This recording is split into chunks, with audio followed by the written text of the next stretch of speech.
It's Sunday. We're nearly live. It is 2 minutes or 3 minutes left to go before it's 2 p.m. Welcome to the Sunday service. If you're already here, there's already at least 50 or 60 of you here in the room before we even start. So, and arguments are breaking out already, I see in the comments. It didn't take long. I've never seen such an argumentative bunch over the last few weeks. There's a few questions that popped up before I even started, before hours ago, and I took a screenshot because YouTube has a habit of deleting them. I don't know what the hell happens to them. They seem to just disappear off the top of the screen, and they're there. So I screenshotted them, and Thomas Doherty was the first one on. At 11 o'clock this morning, Thomas Doherty was asking questions very early.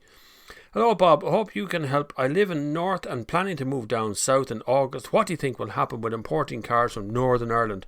Bought a car in February this year.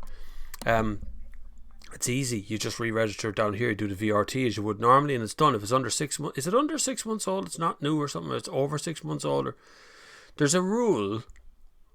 I think it's over 6 months old and has so much kilometres on it. It's not counted as a new car anymore and you don't pay VRT or something like that. It's some stupidly convoluted way of protectionism that the car industry does down here on this end. Tom O'Connor reckoned he was a bit late. I think you were a bit early there, Tom, because you were posting this morning, 11:38. And I think Richard Hill, this is where it picks it up. Yeah, from Tom O'Connor. So they deleted one of them this morning. Everything else is still normal. That's good. Anyway, this is it. Like I say, welcome to the Sunday service. Congratulations on getting here. You're very welcome. Can everybody hear me okay? Everything's going well? Yeah, seems to be all right. Everyone's saying hi. So it's all okay. No one's going, silence bomb, I can't hear anything. God, you turn the thing on. Which is what normally happens. Because I've turned something off while I was doing something else. Glad to see you all enjoyed the Tesla documentary, which has caused no end of kerfuffle on Twitter and Facebook, and people sending me emails about how much they dislike what I said. And I don't know exactly what they dislike what I said, but I said what I said, of course. There is a part 2 to that Tesla documentary, as there is a part 2 and 3 to Thomas Edison, George Westinghouse, Nikola Tesla, Henry Ford, all these names. There's another part that explains where they come into things. And there's a part 2 to the diesel factor, about diesel cars. Is diesel dead? Is petrol dead? Is electricity coming? There's ones about how we get energy, how we get electricity. There's a pile of documentaries coming, and it's because of your support that I can make these documentaries, because they take a lot of work. Way more than a car review. I'll put it that way. Way more than a car review. Car reviews are easy in comparison to these documentaries. So if you can support them, they're brilliant. I'd love your support. I'd love to have more support on the channel. It'd be great. The more support you give, the more chance I have to make these things, the more time I can put into, the more effort I can put into the whole thing. It just makes it easy. I am going to give a big shout out now to clearwater.ie, so I really want you to support these guys as well, because they're about to do some really cool stuff for the domestic market, and it's coming as soon as this lockdown ends. Anyway, here's their... This video is proudly sponsored by Clearwater Technology, Ireland's market-leading water treatment chemical supplier. Not good? That's an ad I made for them. If you want me to make you an ad, let me know and I'll do that. I also have to shout out the reason that I'm able to do what I'm doing right now, and the reason I have this big PC, and the reason I have all of these things that are running on the machine and I can make bigger and longer and better documentaries the whole time, is down to Corago. You need to check these guys out, because they do Zoom stuff. Anything to do with Zoom or anything to do with communications, business communications, or getting 10, 15, 20, 30, 40, 50 people on at the same time in a business. These guys do it. So here you go. If you want to do what I do and broadcast to thousands, or even run it through a small business that has over 10 employees, then you need to get in touch with Corago, the Zoom specialist for Ireland. There's a link in the comments down below. Now, there you are. Now that's everybody mentioned. I'm I have to mention the lovely people who keep this channel running, operational, of course. I am putting together another pub quiz. If you're a Zoom supporter, or you're a Patreon supporter, or you're a PayPal supporter.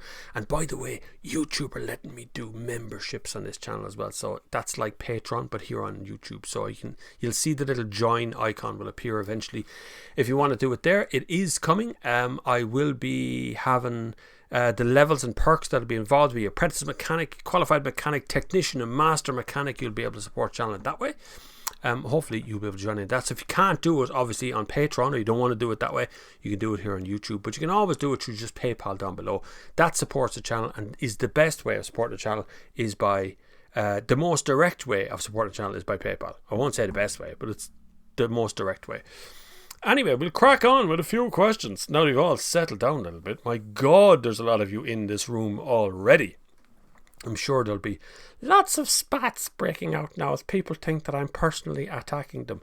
I bought a new lamp as well, up in Lidl, and it comes with a fan. Look at the fan. It's a little detachable fan thing you can fan yourself down with. And it's got light. It's got what do you call it? Light. It's got a light on it that changes colour, so I get a sort of a warm colour coming from that way, and the cold white light coming from that way, which makes it easier on the camera to be able to see me, because the camera doesn't have to work so hard all the time. Anyway, Tom O'Connor thought he was late, 11 o'clock this morning, he wasn't. Richard Hill, Bob, I'm thinking of changing my car. It's a Ford B-Max 1 litre. Oh, you asked me that on Facebook as well, yeah. He does 3,000 miles a year, so most of us, of course, are jumping straight in with, you should just buy an electric car, which is 3,000 miles a year. Is it 3,500 kilometres, is it nearly 4,000 kilometres, something like that? I would probably, on a good year, cycle that much just for pleasure, so it wouldn't be a big ask to actually go beyond that. So electric cars, look at a used Zoe, look at a used Leaf, even Generation 1 Nissan Leaf. If you get the battery tester thingamajig and make sure the battery's okay in it, should do you fine. Won't be a big deal on that one, Richard. If you don't want to go electric, it's a different story entirely. You have plenty of options to go and stay in petrol. You could go another Ford. You could go another way that direction. So you could stick in the Ford group if you wanted. The Ford Focus is okay. Ford Fiesta. B-Max I think is gone, is it? Is it C-Max or something they have now? Lots of stuff in the choice in that kind of 1 litre range. But I'd strongly advise at that kind of mileage, an electric car will cost you next to nothing really. It'll be standing outside the door so often and you won't really be using it all that much. It'll be sitting there. I just want to make sure I'm not missing anything there, because I'm hearing ding on my phone, which is telling me that people are emailing me. No, I'm okay. That's all right. There's messages coming in. Back to work tomorrow. I have to go film the Irish Car of the Year, the Alfa Romeo Stelvio Quattrofloggio. The big fast version of it. To film that thing tomorrow. And I'm going to have a sneaky drive in that as well. Just bringing away with me for a little bit. I also have an Audi this week, I think, as well. An Audi Q3 Sportback or something. So, I don't know. A few cars. Lots of stuff coming up. Lots of cars booked in there in the last few days. All the car companies are coming after me now, looking for driving cars. All I want to do is make documentaries. We'll get there, though. Mike Walsh, Bob, for Irish roads, is the Ford Focus RS better and more fun than the current M3 Saloon for driving entertainment? Yes. BMW M3 is one of my all-time favourite mental hooligan cars. Absolute, way better than the M4, and yet they're both the same car. Technically, underneath, they're identical, just a different exterior to them. But yet, whatever way they've loosened the M3 up, it's absolutely phenomenal. But Ireland being Ireland, you will spend, if you don't live like on the M50 around Dublin somewhere, you're going to end up on the roads that surround, like the Curragh, you know, those kind of roads that have no edge, things hanging off, places you're going to have to pull over to the side of the road, let other cars pass by and stuff. And so BMW make very hard suspension in that car, even though it's adaptable. You can actually change the suspension settings in it. But a Ford Focus RS is just designed for that. Those hot hatches are designed for that kind of crap because most of them are built and tested in this country anyway. A lot of car companies come here to test their cars. Ford have been here to test cars. Ford developed that car in the UK and Ireland, and so it is just designed with this country in mind, whereas the BMW M3 is designed for the lovely road like the M1 or something, that kind of way. Shane Neville is a very generous person, has donated money by Super Chat already, but has asked a question to go with it. I like this. This is how you get your question to the top of the list, lads. You put some money with it. That's how you get your question. Anyway. Hi Bob, I've been a fan of yours for years. Well, thanks Shane. That's very good of you.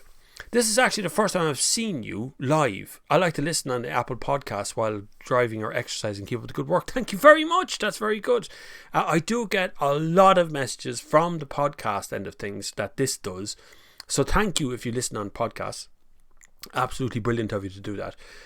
It goes out, last week's one goes out this morning, and then this week's one will go out next week. So they go out on the same day, but they're actually just lagging 1 week behind each other. So I've actually lagged the podcast 2 weeks behind each other. You never noticed that, did you? You never noticed. But I lagged it 2 weeks behind because I want to have an extra one in the can if I take a break or take a week off on this over the next few weeks, because I have done a Sunday service every single week now for the entire lockdown. It was 15 weeks or something like that. I've done a Sunday service every week. So oh man, I want to get out on a Sunday and do something else. I actually have to film today as well. I'm making another little documentary. It's about the Passat. It's about the Volkswagen Passat that's outside the door, but it's actually about the Passat, the life of the Passat. But I need to film a little bit of that Passat. I need to do a little bit of drone work on it and film inside it. I've written a script and everything. I have the script written. It's me scripting. But yeah, had to be done. Byron says, well, 5 in, early 1 p.m. Oh, wait, no, he's talking about... this is ages. This is 12:57. This is like half an hour ago at this stage. It's 1 o'clock today. I'm so like 2 hours behind your questions on this stage. A zoom forward is sometimes even closer here. Eric Rocher is here. Eric Rocher is eager and ready to go. Eric Rocher might not be here tomorrow, I hear though. I hear on the grapevine Eric Rocher might have to make a dash for the hospital. For a good thing. It's okay though. Frank Metcalf, to hell with diesel. How is your independence being threatened? You have strength in numbers. I know. My independent voice, which is what I pride this whole channel on, the ability for me to sit here and tell you whatever it is that I think is right about cars, or wrong, or individually, or whatever attack I want to make on the car companies. I would suggest, looking around me at my fellow colleagues in various other publications, this publication is probably one of the most independent it can be, because I don't actually have any advertisers within the car industry, right? So I have Clearwater, nothing at all to do with the car industry. John's just a really good guy and has really looked after his channel in the last couple of years. And Corago, who again is not in the car industry, nothing to do with the car industry. I don't allow car companies to come here, but it has been questioned on a number of occasions, particularly on Twitter, my independence and my ability to be able to say whatever I want to say about cars, of not upsetting car companies, not being able to get any more cars. And I promise you, that is not how it works. Car companies want to know what your publication is, and if your publication is big enough and it's good enough and it has enough, I don't know, people chatting about it, people talking about it, they'll give you cars, right? They'll give you cars if your publication, if you got, any one of you today got a job tomorrow in the Irish Times or the Independent or the Star or the Herald or whatever it is, writing about cars, if you were handed that job, you would be flooded with cars just like everyone else is who works in this job. So I work at this. This is my job, to get cars, test cars, and make the videos that are on here. So that's the primary job. There's other outlets I deal with. I don't hold back on them either. I know John Mitchell gives out to me sometimes, because in the Irish Daily Star I go, this car's crap. But I do sometimes have to be edited. That's his job though. He's my editor. I don't really think about that part. I don't ask about advertising or otherwise. But on Twitter, it was suggested by a number of people that I'm not as independent as I make out I am. I am. Honest to God, if I think a car is bad, I just tell you a car is bad and that's the end of it. But Strength in numbers. This is the biggest car review channel in Ireland by a considerable distance, and that's okay because there's no actual competition. So even if another car channel starts up tomorrow with 1 million subscribers, we'd all work together anyway. I know everybody that works in the industry. It's just how it works. I will be writing for another publication very soon. I'm talking to the guys in that publication. I will announce it louder once I know the publication is working and it's going to be a good one for you guys. All publications are good for me. It doesn't matter who it is. Johnny Dub, afternoon lads. Well, down the rabbit hole I went. Look up Tesla valve and Tesla turbine, serious engineering design. Another piece of news I seen today actually. Where did I put that now? This is in the Hindustan. Is that the Hindustan Times? Yeah, it is, yeah. Hindustan Times, by the way, is an Indian publication, but they write in English, almost all of it, and they've got some really good articles. They pull articles from other places, from Bloomberg and whatever else, but it's actually pretty good. Hindustan Autos does a pretty good article. And I noticed today, a company has been floated on the Nasdaq index called Nikola Motors. I assume that's named after Nikola Tesla, because the owner's name is Trevor Milton. And he's raised 12 billion to make hydrogen powered trucks. Interesting read, and I think it would work pretty well actually. But it'd be good to see that kind of investment into commercial, because I think the way we clean up our CO2 actually has to start in the commercial region rather than starting with the general public. I think the general public is the one that always ends up with the dirty end of the stick. You know, we're the ones that always have to clean everything up, recycle everything, put everything back in. When in actual fact, we could really realistically start off in the commercial place. They recycle their cars anyway. Their trucks, you know, the trucks are traded in or changed every few years because of the mileage they do. So if they could go hydrogen, be really good. Anyway, it's an interesting kind of story. Nikola Motors listing gives a billionaire founder a chance to out Elon Musk. Everybody wants to out Tesla, don't they? Mark Anthony McNally, I have a 16 Octavia RS and I'm thinking of changing it to do about 40,000 kilometers a year. Is a superb PHEV an option, or is the diesel still the go-to? That's very high. It's going to be difficult for you to make a petrol PHEV do that kind of mileage, particularly if I suspect you're going to be on motorways an awful lot. I would still go with the diesel on that, because 40k a year is 80k every 2 years, you know. Then you have 160 in 4 years. 160,000 kilometers in 4 years is a lot for a diesel car, let alone a petrol car. So I would say diesel is definitely the way to go for you there, Mark, at the moment. You could definitely make an electric car. I'm not debating, this is not something I want to talk about too much, but you could definitely make something like a Tesla Model S or a Model 3 or one of those do 40,000 kilometers a year.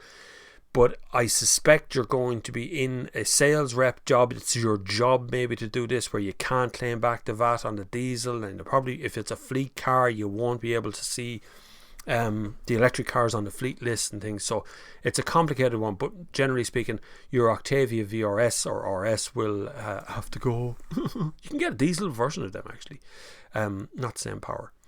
70% on motorway, I guess. 70% on motorway. There you are. Diesel is it. That is the only one to go for. I wouldn't bother with, even with the electric ones, because the Tesla yokes on motorways, they work. But if you're always on a motorway, you're always looking for the next charge. By the way, Tesla, in all my investigations, have 100% the best network for long range driving by a country mile, considering everything. Take everything into account. Take Ionity and all these other people into account. Once you buy a Tesla, you unlock the keys to basically the whole of Europe. Pretty easy in a Tesla. You could go anywhere. If you buy an Audi, you'll find some Ionities, you'll find other chargers, you'll find some chargers. It's just not the same. They just don't have it connected up. They will. A couple of years from now, it'll be fine. Jerry Wicklow says, hi chat, by the way, I hope all is good. All is great. Tom Quimby, sorry Tom. All those running diesel cars, I assume you're happy to contribute to the suffering of those with asthma. Asthma has been around a lot longer than diesel cars, Tom.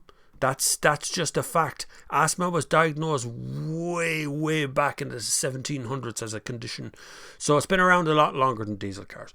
That's not to say that diesel cars don't contribute to the air quality around you, and I definitely and even mentioned it in Is the Diesel Dead video.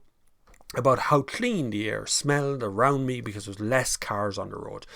Diesel is not the only enemy of air quality. Air quality is dust particles. It's Sahara Desert every once in a while. Fires red dust into the air and it lands on your car here in Ireland.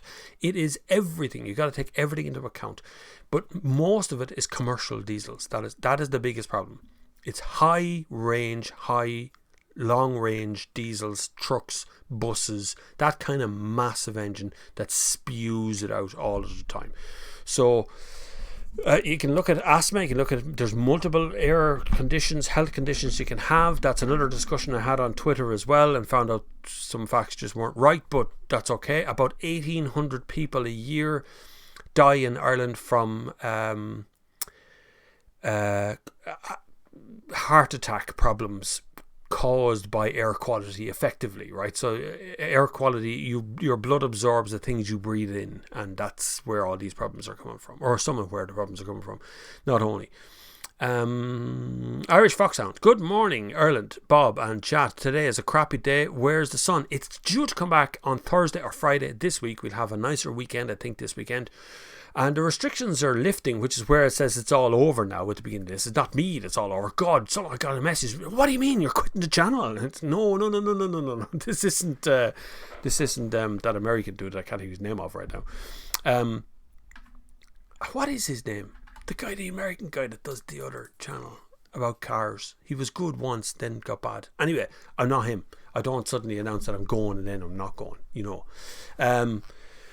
The sun will be back this weekend and we'll get over to 20 degrees again, hopefully, and we'll be able to go 20 kilometres. No, we'll be able to go anywhere in our county, including 20 kilometres into the next county. That's mad, isn't it? Anyway, I have to go to Dublin tomorrow, whether it's 20 kilometres or not. I have to go and swap my car. Ocean Froggy is here. Jason Cave is here. Eric Rochford, no, he's answering questions. Andy FX7. It's hard to say FX7. Good afternoon, everyone, with a little car logo. Thanks very much. Jason Cave, good afternoon, Bob. Nice one with the Tesla doc. Thank you very much. I'm glad you enjoyed it. I enjoyed actually making that. It was probably the hardest one I actually had to make because everyone in it is living, and that is a problem. You got to be careful of that one because you can libel people who are alive.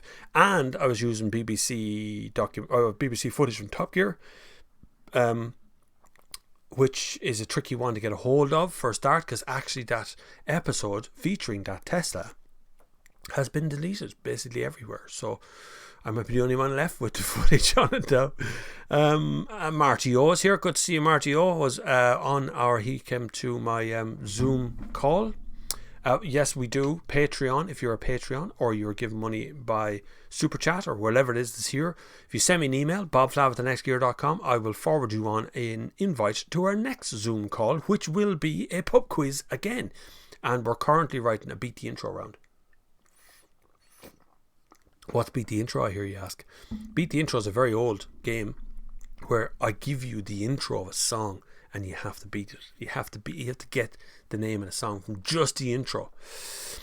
Mark Arundel, afternoon Bob, will be keeping my Renault Fluence auto diesel. Anyway, that's alright. That's actually not a bad car.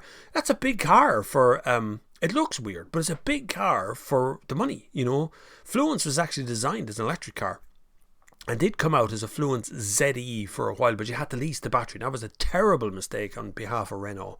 And we all said it at the time as well. Terrible mistake. Declan McCarville, thank you very much for becoming a new Patreon. Patreon link is down below, by the way, if you want to become a patron. Some new patrons have landed. Byron says, I have an EV and a diesel camper. Won't be getting rid of the van that can drive to Germany and back in 24 hours, only in an EV because of the government incentives. I'm not changing to EV. I don't really want to change the car at all. I've had that Seat Leon since brand new, since 2006. I service it myself.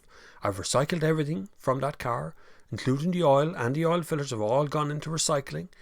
None of that stuff is ever dumped, always recycled. The air filter's been recycled and changed, and it cost me next to nothing sitting out there. Actually, the most expensive part of that bloody car is the tax you pay on it.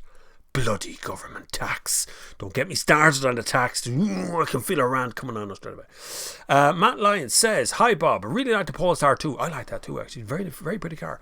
I'm seriously considering ordering one. From what you know about it, the only thing I know is basically what you know. Polestar have gone kind of the same route as Tesla in a way. Tesla don't really communicate with the press, essentially.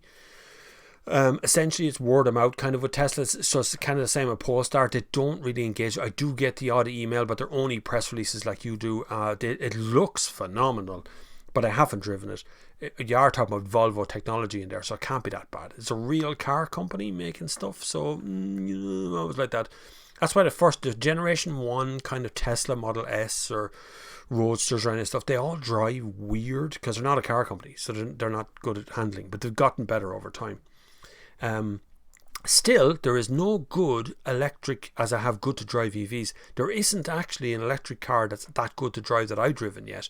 I am arranging a Porsche Taycan for a spin, but judging by what Marek drives, if you follow his channel, he's been testing it. He says it's very good, so must be good to drive. So maybe it's one of the best ones to drive. But currently on the market in Ireland, the stuff you can buy electrically to drive, there isn't really a decent driver's car among them. You can hoon them for sure. You can do the fast, speedy driving around the place in electric cars, but they're not actually engaging like driving around a track car. Nico, afternoon Bob, thanks. Mark O'Reilly, hello all. Weather a bit duller than last week. Hope all is safe and well. Yeah, last week lads were sitting out in the backyard listening and watching and stuff. It's really good. Hopefully you're all able to get around and move, do stuff tomorrow. And we're actually going back to work. Just wondering. Has anybody been off all this time and now suddenly return to work tomorrow? Because they're opening are they opening cafes? I know they're opening pubs with restaurants in them or with food that serve food, which I think is stupid. Just open the bloody pubs or don't open the pubs. Like, just don't open. Everyone's just going to invade into. Anyway, doesn't matter. I'm sure the government knows what they're doing somewhere along the way. Sounds perfect. That's good. Ocean Froggy, Bob, when will EVs be able to simply wrap a charge by just plugging in using VIN and roaming accounts instead of all these daft apps and multiple accounts and cards and FOBs and Jurassic car? You're absolutely spot on, Ocean Froggy. It's my two biggest complaints about EVs. One, they're too expensive, but two, it's a bloody ice cream van. You go away. But two is on my phone I have multiple apps for different kinds of charging, and you kind of go, why can't we just have one? Like, if I go to a petrol station either here in Laois or in Cork or in France, it's the same fuel. Like, I can still just plug in the same thing and put fuel in, right? But the problem is with EVs is we haven't had a definitive one. So we have CCS, we have CHAdeMO, we have 3-pin plugs, we have something else, and then we have all these other people who are trying to supply all the electricity. We have to buy different electricity, even though it's all one electricity. So you've got Ionity, got an app. You've got the ESB, have their app. You have, I'm sure you'll have other players that come in. Then you got Tesla's app. You got all these different apps that are all doing basically the same thing. We really need to focus on the user interface, the user ability to just do the simple thing of charging their car up without having to need an app to do different things, to do I'm going on a long drive, darling. I'll be back in 6 days once I've downloaded all the apps, registered all the apps, registered my credit card with 24 different companies. You really need to thin that down somehow. I'm not too sure how it'll work, but you definitely need to pay attention to that, because that's going to be one of the biggest stumbling blocks, particularly for people who were never using electric cars before, to be suddenly confronted with having to deal with an app and turn things on and off. And some of these people have a Nokia phone with like a thing for making a phone call on, and that's it. Nearly broke another set of glasses. I only really do use glasses for mobile phones when I'm concentrating really hard, but I broke a set yesterday. They're only Aldi ones. They're like disposable at this stage. Daz Senna is here. Thanks. Mick Mulcahy's here. Zdenko has landed as well. Paul Hickey. Hi, Bobo. Did you see the Clarkson review of the Tesla Model X this week? No. Clarkson review of the Tesla Model X. Was that the older one from old Top Gear or Grand Tour where he drives around with a pile of solicitors in it? But I didn't see it, no. I've stopped trying to follow what they're doing at this stage because they're so far behind at this stage. Like the Seaman thing was supposed to be out. Remember you seen it on Amazon? Seaman episode. It's actually funny where they're sailing in boats around Vietnam somewhere. Was it Vietnam or something? Oh, yeah, it was pretty good. But there was supposed to be a second episode of that. It never came out because their editors are lazy. They all want to sit at home and do nothing. I even offered to edit the bloody thing and they didn't do it. So, fuck them. Because I'm generous like that. I'd love to edit one of their episodes for the crack. Ocean Froggy says, by the way, a superb documentary on Tesla. Loved it. Superb production for one multi-talented individual. Thank you very much. And it is just me, by the way. That's just me. I script, shoot, edit. There's no camera person. It's just me, which is why one or two of the shots might be ever so slightly out of focus. Because I have to think about presenting it as well as set up the camera. But I'm just used to it, I suppose. I work much faster. My brain works that way. I've worked with camera. I'll be working with camera people tomorrow, and I find it very frustrating to stand there and to go, right, what way are you going to stand? What way are you going to look? Do you want to look that way? Do you want to look this way? Would you like to talk this way? Would you be able to say that again? You didn't quite. I find that really frustrating. It's like, can you just shoot something? Just roll the camera. I'll talk. You edit. So I get very, very frustrated by that. I have no patience. My brain cannot keep up with everything that's happening around me and dealing with stuff. So, Funny Ferrari, afternoon Bob, what's on your press fleet this week? An Alfa Romeo Stelvio Quadrifloggio with the Ferrari engine. Another one, I think it's 3.7 or something, is it? I can't remember what the bloody engine is now. And I have an Audi Q3, I think. I don't know, I never look at the diary until I actually get to the diary, you know, until the day I wake up in the morning and Google says, this is your day. And you look down and go, oh, right, let's go to Dublin and pick up a car. Great. E.T. Flyer says, good morning, Bob. It's afternoon here, but I'm sure it's morning somewhere. Hildar Ryland, hello from Norway. Hello, Norway. How's Norway getting on? He's all driving electric cars now. Everybody, like the whole country, because you're constantly used as a whipping stick in this country. Look what Norway has done. They are so good. Their children are so well educated. Look how blonde they all are. So we get that a lot down here for some reason. Johnny Dub says, Bob, is disruptive journalism. Yes, exactly. Saying what others won't because their channels are bought and sponsored. No, well, it's not that they're bought. I think they just try to tee themselves up for sponsorship, as if at some point they're going to have to be sponsored, or at some point they're afraid to say something about the cars in case they don't get more, and it becomes this kind of carrot and stick thing. And I know some marketing people do that. I'm not debating the fact that some people have small enough publications that they actually have to be nice to get cars, because they always have been nice. But if you set out being very pleasant and nice and all, it's flowery in the world, it's the best thing ever. Fully Charged is a good example. They don't get press cars as far as I'm aware. I'm sure they're invited to press events. I bet Robert Llewellyn a couple of times at press events in the UK. And he's a very nice chap, don't get me wrong, but he's an actor, so he's not a car dude. That's why he keeps hiring car dudes. Why Johnny went in there for a bit and then got out and they all fell out. They don't like each other no more. That's what happens there. So if you start off really nice, you start off telling everybody this is the way it is, it's brilliant, this is all fantastic and this is great, at what point can you have an opinion? At what point can your opinion step up and go, you know what, I don't like that thing? That becomes a more difficult thing after a while. So it becomes harder and harder, and the harder it gets, more difficult it's going to be in the end. So I started out being pretty even-handed from the very beginning, pretty much telling you how it always was. You go back to even like the first couple of reviews I ever did, even a Renault Fluence. I can still remember a Renault Fluence wearing a weird top. Was it wearing a Pepsi top or something? And I thought it was a weird looking car. It was good, and it's still the same. So yeah, disruptive journalism is actually a good way of putting it, Johnny, to be honest with you. That I am a disruptor. I go in and disrupt everything.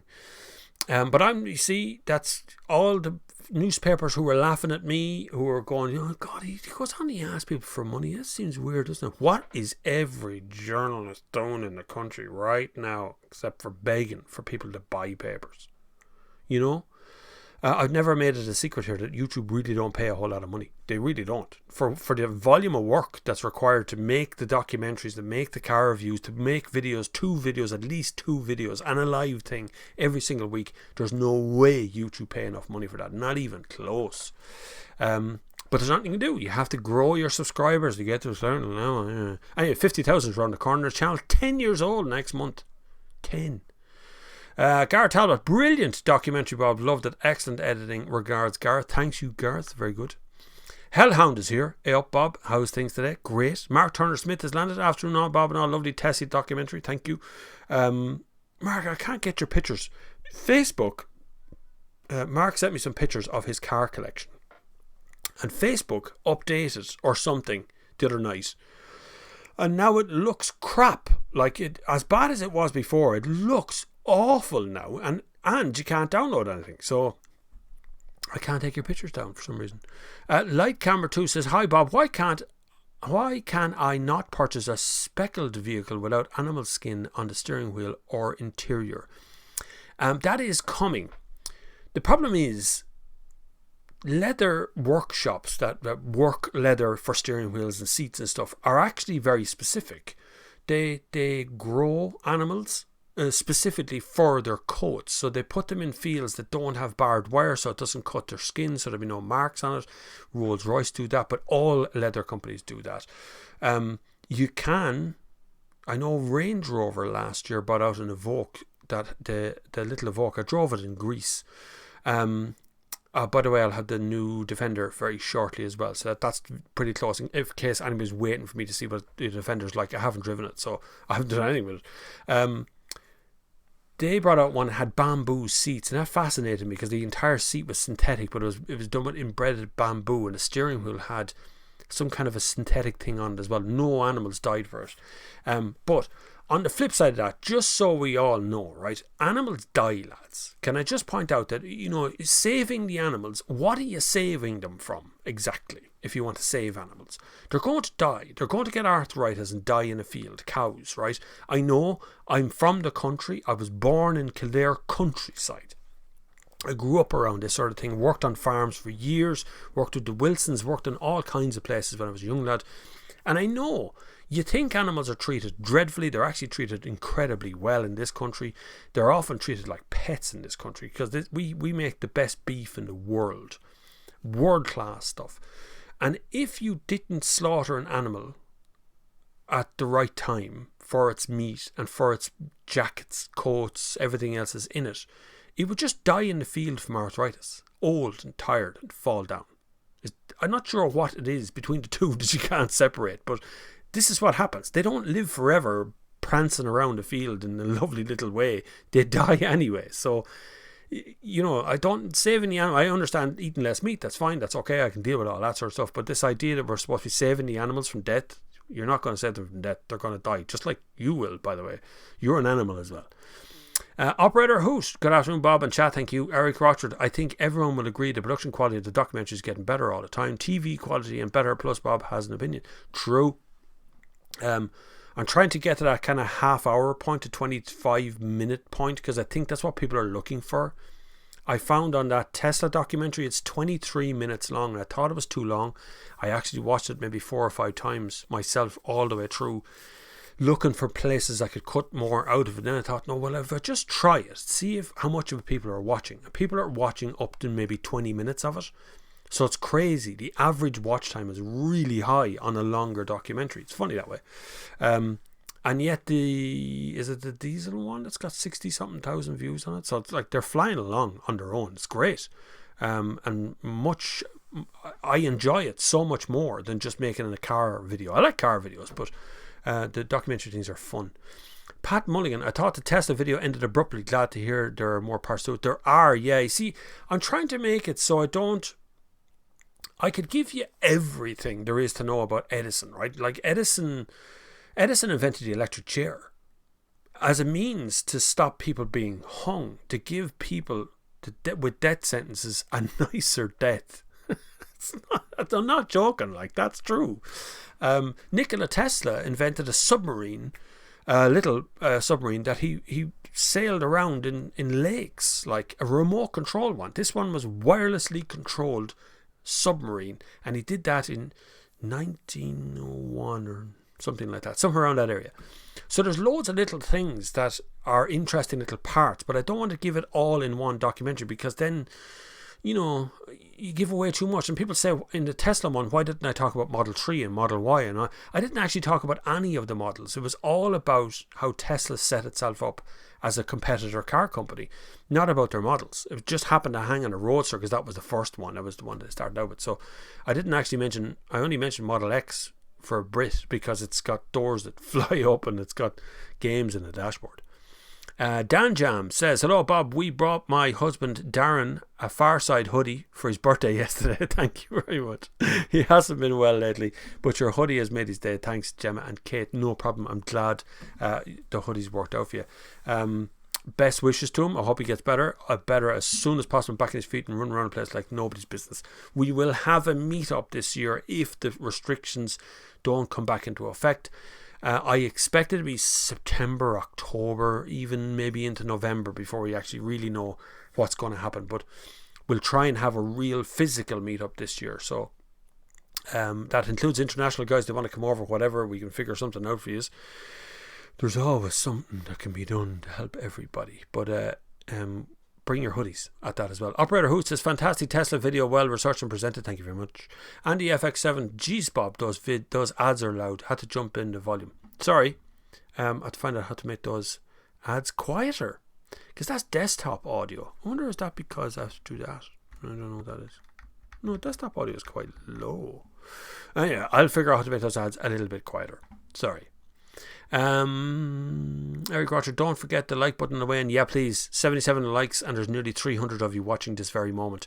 That ticker thing is working this week. They seem to have fixed all the problems, because there was a time when I was setting these up, I'd set it at 2 o'clock and then it would just reset to like 7 or something, just on its own.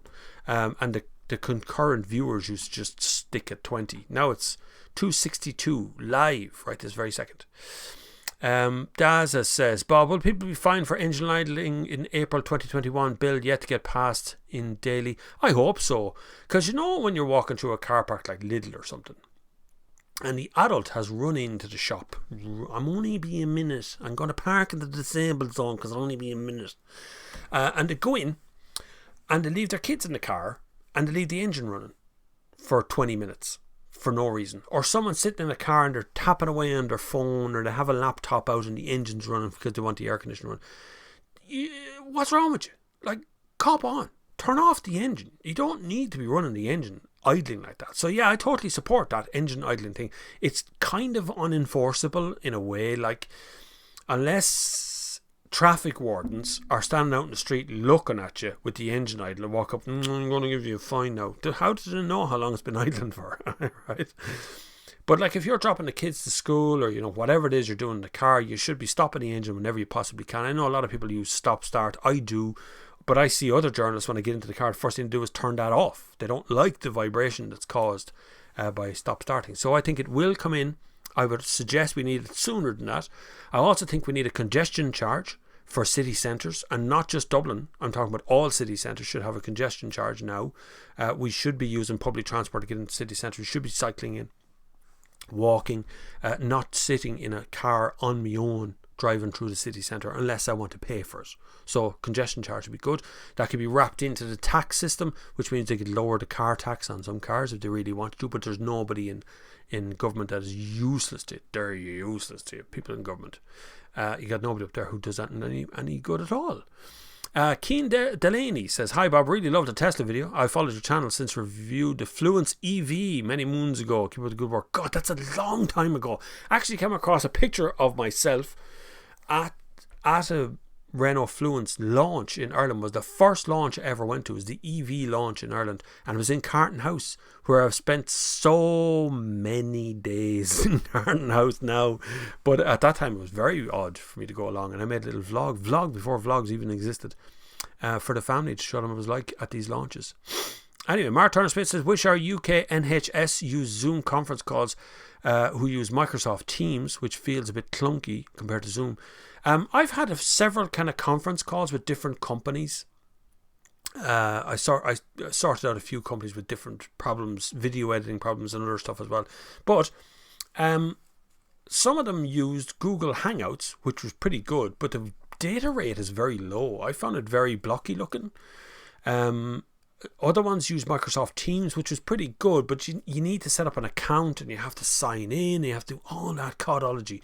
And every time I've used Zoom, it works perfectly. You don't need an account, you just click the link. My kids do Zoom meetings with their kids, with their friends in school and all.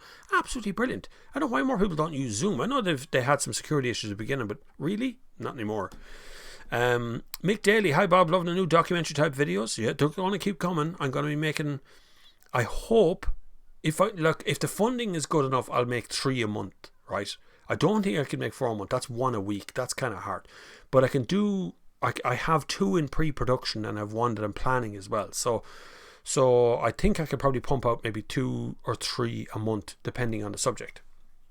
I also want to travel a bit more doing those documentaries instead of just around Portlaoise. I want to show other parts of Ireland as well. So that's another part of it. And we'll see what happens from there on out. But that very much depends on, of course, funding from you guys. People like them or don't like them. New subscribers, YouTube, all the PayPal and Patreon, all that sort of stuff only goes so far. But we'll see.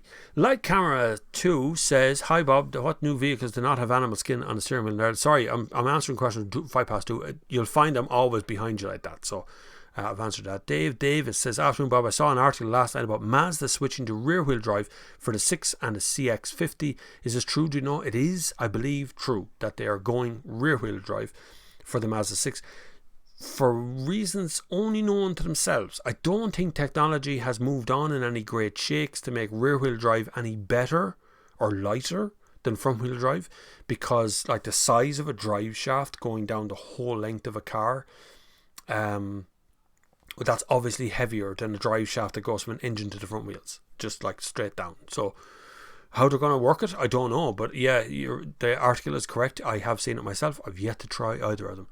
The Turbo Warrior 343 says, hi Bob, I'm about to buy a 16 Hyundai Tucson next week after test driving it against a Kia Sportage of the same year. Please confirm if I've made the right choice. It's down to looks. They are identical underneath. Same suspension, same gearbox, same braking system, same everything. They just changed the shell on the outside and the badges. The Tucson is, I think it's nicer looking. Yes, nicer looking. Good 5-year warranty, unlimited mileage. The Kia Sport has a 7-year warranty, 150,000 kilometers mileage on it. So I think you're probably making the right choice. Yeah, no problem. Dan Whelan, hi Bob, what do you think of the new BMW 5 and 4 Series model refresh? Some departures from classic BMW design. Good God, have you seen that new 4 Series grille with the license plate? What were they thinking of? I'm not sure where BMW designers hang out, or are they all smoking the same thing or what with the big grille? Because the biggest problem every single time that they release a prototype, I look at something, everybody goes, why is the grille so big? And yet they just continue to make these massive grills. It's okay, it looks alright now, but I think the new 4 Series looks the very same from the side, so that we're all focused on the grille, but they haven't really changed the side profile of the car or even the rear of it that much. They look okay. 5 and 4 Series is a funny old car. 5 Series is even funnier at the moment because that market is more or less dormant at the moment. Those kind of luxury saloon cars aren't really being sold anymore. 4 Series is quite nice, but I'm not sure about that grille. I'd have to see it. Often these things are a bit nicer in the metal when you actually see them face to face, but that one looks dodgy, especially with the license plate on it. Stephen Doherty, how many buyers would there ever be for an M3? Off motorways, road quality is poor, unlike Germany where speed-free autobahns and then goes the well-maintained B roads. This is true. If you've ever driven in Germany, you very quickly realise that their roads are wonderful. A lot of them. When they go bad, they go really bad. But when they're good, they're flat, like, glass. It's gorgeous. But yeah, M3s in Ireland, look, you're not going to sell many of them anyway. If you're lucky to sell 3 or 4 or 5 of them a year, I'd say. And then only in the good times. I'd say at the moment there is 0 being sold.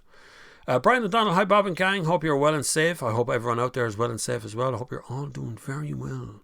Ocean Froggy says, how do you operate the drone for the overhead shots during the car reviews? Does the drone auto track?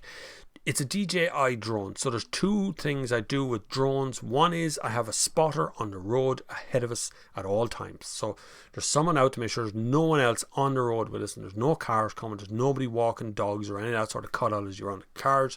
The drone, for short ones, where you see it kind of sitting beside the car and absolutely locked onto the car, that's the drone doing that on its own. But it's actually been flown, so there is another person looking at the screen and watching the drone do its thing. For the ones where it's just flying along in front of the car, near the road, that's actually been hand flown by a person in the car with me, which you can't see off camera. So there, again, another pair of eyes on the drone. We do take it pretty seriously. It's very rare we fly anywhere else than the Heath or the Curragh, where there's no overhead wires, nothing's flying, there's no humans around, we're not going to disturb a whole lot.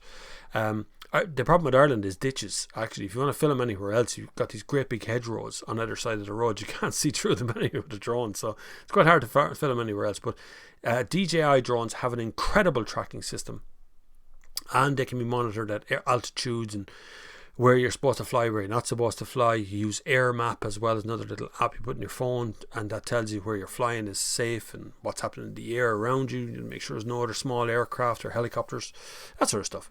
It's all done very, very carefully. But yes, it is DJI drone doing its own self-tracking along with a pair of eyes watching it. Stephen Doherty, the new 5 Series coming in right-hand drive, 550i, cheaper than an M5. Too many old 520Ds on the road now. Must be a UK import, most over 8 to 10 years old. Yeah, they were heavily... BMW Ireland went through an awful time and are still in it. In fairness to them, they're still in it. They were being absolutely murdered by imports into the country consistently. The 5 Series, 5.3, 5.3, 5... just tons of them being brought into the country, and most of them dirty diesels and stuff. And the thing is, BMW Ireland not selling the car, but they have to warranty the car because it's a pan-European warranty when you buy a car. So if you buy a BMW in Ireland, you go to France on holiday and it breaks down, you go to a BMW dealership in France. You don't have to ship it home to find out. That's what a pan-European warranty is. By the way, my name is on that bottle because Land Rover gave it to me. I held on to that bottle because that was the first time I had seen a company not give you plastic bottles of water, and I was really impressed by that. So I held on to it forever, and I got a Ford Ranger Raptor one as well, which is downstairs. I got that one in Morocco. Galuccia, I can't pronounce that name. Hi from Italy. Been following you since you talked about strange people in Volkswagen choosing car names. Touran, Amarok. Want to finish my diesel career and switch to electric. That's good. It's not quite a great time. It's not the best time to go to electric. It's good. There's more choice now than there was before. But we still don't have Skoda and VW, and I know the software issues is a big problem for Volkswagen still at the moment, but they will sort it. Relax. Volkswagen know what they're doing. They'll get there. But I really think once they get involved in the mass production of cars, electric cars, I think that will open the market up a bit more. So currently we've just got Peugeot into the market, we've just got Opel into the market, electric, but they're small, they're only small cars. You got Tesla, you got Kia, Hyundai, you've got Subaru aren't there yet, but they have one on the way.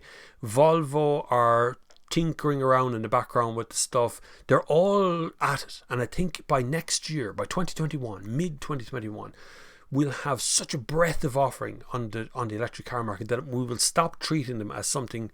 There's electric, there's petrol and diesel. They'll just be cars, and that's what we're looking for. We just want cars. We just want the choice. I don't care if they're electric, petrol, diesel, PHEV, hybrid, hydrogen.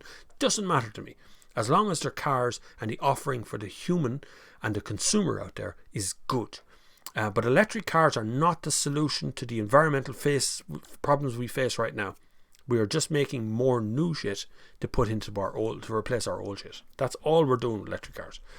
And one question that really comes up a lot as well is, but what happens when batteries can be recycled? Yep. What happens to the rest of the car? So while you're whipping out the batteries and replacing them and charging me €8,000 or €6,000 or €5,000 or whatever it is to replace the battery, what about the rest of the car? Are you gonna recycle all of that as well? It's a lot of stuff to recycle. Second Jim says, morning Bob, what car makers won't give you cars to test? There must be some. No, No, they all provide cars. Some of them provide it reluctantly. I find when they're reluctant, it's because the car is a bit ropey. It's not great. You know what I mean? And they know me well enough to know that he's not going to like this car. Give him the car late. Some car companies, let's say I'm very low down their list to give me cars, and they would be mass produced people, not like specialists out there. But I've never been knocked back for a test of a car, for sure. No. Well, years ago it was, of course, Mercedes famously turned me down, and were the only ones, and have my deepest respect, because they were the only ones who genuinely picked up the phone, rang me, said, we're keeping an eye on you, we like what you're doing, but you're not ready to drive Mercedes yet. And she went, no. And that was it. And then within a couple of months they changed their mind because the channel got huge. And then they have to eat their words. But a lot of car companies at the beginning ignored me rather than engaging at all. Famously, Peugeot at the time just totally blanked me for press cars. Just not answering emails, not answering the phone, nothing like that. And I ended up at a press thing, and the MD of Peugeot was there. And he said, why aren't you testing our cars? And I said, because your PR officer doesn't give me cars. And hung her out to dry standing in front of her. Because I really have no patience for that sort of thing at all. If she said no, I just leave them alone. That's it. Like, if you want me to stop asking for press cars, then just tell me to stop. You're not going to give me any more. That's okay. Then that's all right. I move on with my life. But if you just ignore me, I'll continue chasing you forever. Persistence, I find, pays off in basically everything in life. Just be persistent. You don't have to be necessarily good at something to be persistent at it. If you persist long enough, you'll eventually become good at something. That's how it works as well. Mr. Half Moon Man says, hi Bob, with the high mileage, 190,000 kilometres, 2-litre TDI VW Golf Stapy, a city purchase, being told it's been well looked after, full service history. So you got a couple of questions in that. Number one, is a particular car going to be reliable? I don't know. That's very hard to say. That's, you look out the window and go, that car looks okay. It's probably going to be reliable. Volkswagens tend to be reliable. High mileage Volkswagens tend to burn a little oil. You probably won't see that if you test the car while it's hot. But when it's cold, you'll see it, you'll smell it, you'll smell that burnt oil. Little hint of blue smoke as you accelerate. When you pull away and you accelerate hard, at the very top end of the rev range, you'll see some blue peer out the back. You'll probably need to bring someone with you to drive along in the car behind you when you're doing that. But if you see that oil thing, run. Run like Forrest Gump. Run away from it, because that is emissions, and that's going to show up on your NCT. But generally speaking, I wouldn't be fearful of a big engine car with very high mileage. I wouldn't really have a problem with that.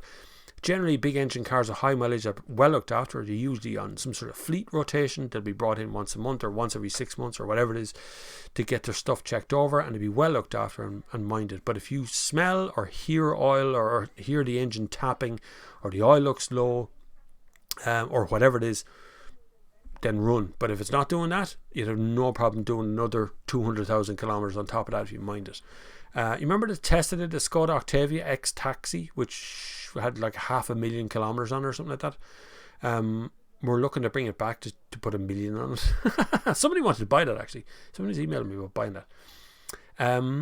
I could probably have a good guess who told that to Bob. I have my spies, Eric Orchard. Mark Turner Smith, looking forward to a video of the Passat documentary. Had a 2000 Y-Reg Passat Sport 1.8 Turbo, 150 PS with Sport Pack option. Bloody great car. It's oddly called that, but not standard. Indestructible, sold at 201,000 miles, still perfect. Absolutely brilliant car. That Passat was a real sleeper. Just looked like an ordinary Passat, but it's 1.8 turbo, and 150 PS doesn't sound like much today, but back then, boom, man, that car could rocket up the road. Plus, being a petrol, the rev range goes all the way out. You can go right into the rev, so it's good crack. Galuncia says 30,000 kilometers a year, 50% motorway, 30% town, 20% outside town, charging, work, home. Any suggestions? Love Tesla M3, but would mean a heavy financial commitment. Kona, e-Soul, watch your video, seems great. E-Soul is still one of my favourites of the range of cars. Hyundai Kona is too small, a bit plasticky on the inside. I was quite disappointed that they went with such a plasticky feel interior, and it's all very small. It's too small for a car of its price, like. You could have a big car for that money. So the Kona is good. It's on the same system as the e-Soul, and the e-Niro are the same cars, basically underneath the same drivetrain, same battery connections. They can do the range, they can go the distance, and they're just cars. The e-Soul is just a Soul with an electric car, so it's pretty good. I was trying to look at, for another man there recently, the e-Golf, because it's just a Golf, electric, short range, but really good. But they're way overpriced now. The price of these cars, electric cars, are crazy. I mean, used like stupid money. I would go e-Soul out of that list you're looking at there. Model 3 is quite expensive for what it is. It's a good car, but it's quite expensive. But you got to buy into the Tesla. If you're going to buy a Tesla, you got to buy into the lifestyle of Tesla as well. You got to get the whole supercharger network thing, and you can do all that stuff as well. Jonathan Kelly, hi Bob, hope all is well, but you found it is not a bother. Owen Sweeney, Bob, can you get unleaded petrol that does not contain ethanol in Ireland? No, and you're going to get more ethanol in the unleaded petrol very soon. You can get a leaded additive if you're talking about a classic car that requires lead. So lead in petrol is very bad, but if there's only a handful of cars on the road spewing out lead, it's not going to make a blind difference. But so lead in petrol, what it does is it's slightly wet. How would I explain? It's slightly oilier, I suppose you would call it, than unleaded petrol. Unleaded petrol is really dry. If you ever pour unleaded petrol on your fingers or anything, don't light it. But if you pour it on your fingers, it evaporates and leaves a tiny hint that it was there. But even that will go away within the hour. It's gone. And you're smelling it going, I can't smell it. Diesel sticks to you. Diesel creates a film of oil. It's crap, right? It really is bad. It sticks there. You gotta wash it off. Gotta use soap and water. If you put lead into unleaded petrol, put the lead back in, you can buy an additive, it creates that oiliness to it, and it's good for really older cars. So anything from, say, like the mid-70s onwards through to the kind of late 80s, a little bit of lead in the petrol is not going to make a blind bit difference. Really does nothing. The only reason we have unleaded is to get lead out of the air. Again, it was another thing to clean the air. Didn't make a whole lot of difference, but it's there. But you can't, and we're going to be moving to something like 20% of ethanol very soon, which is going to be really bad for my car as well. More ethanol is bad for a car. Jonathan Kelly, all good in the Isle of Man. No cases of COVID for the last 17 days. No active cases, so looking good. That's good.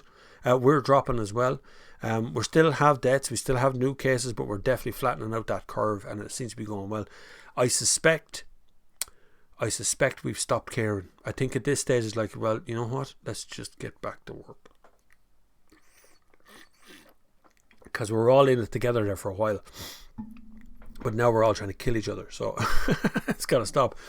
And, you know, Black Lives Matter in America is a big movement as well, and that's something we really have to be aware of.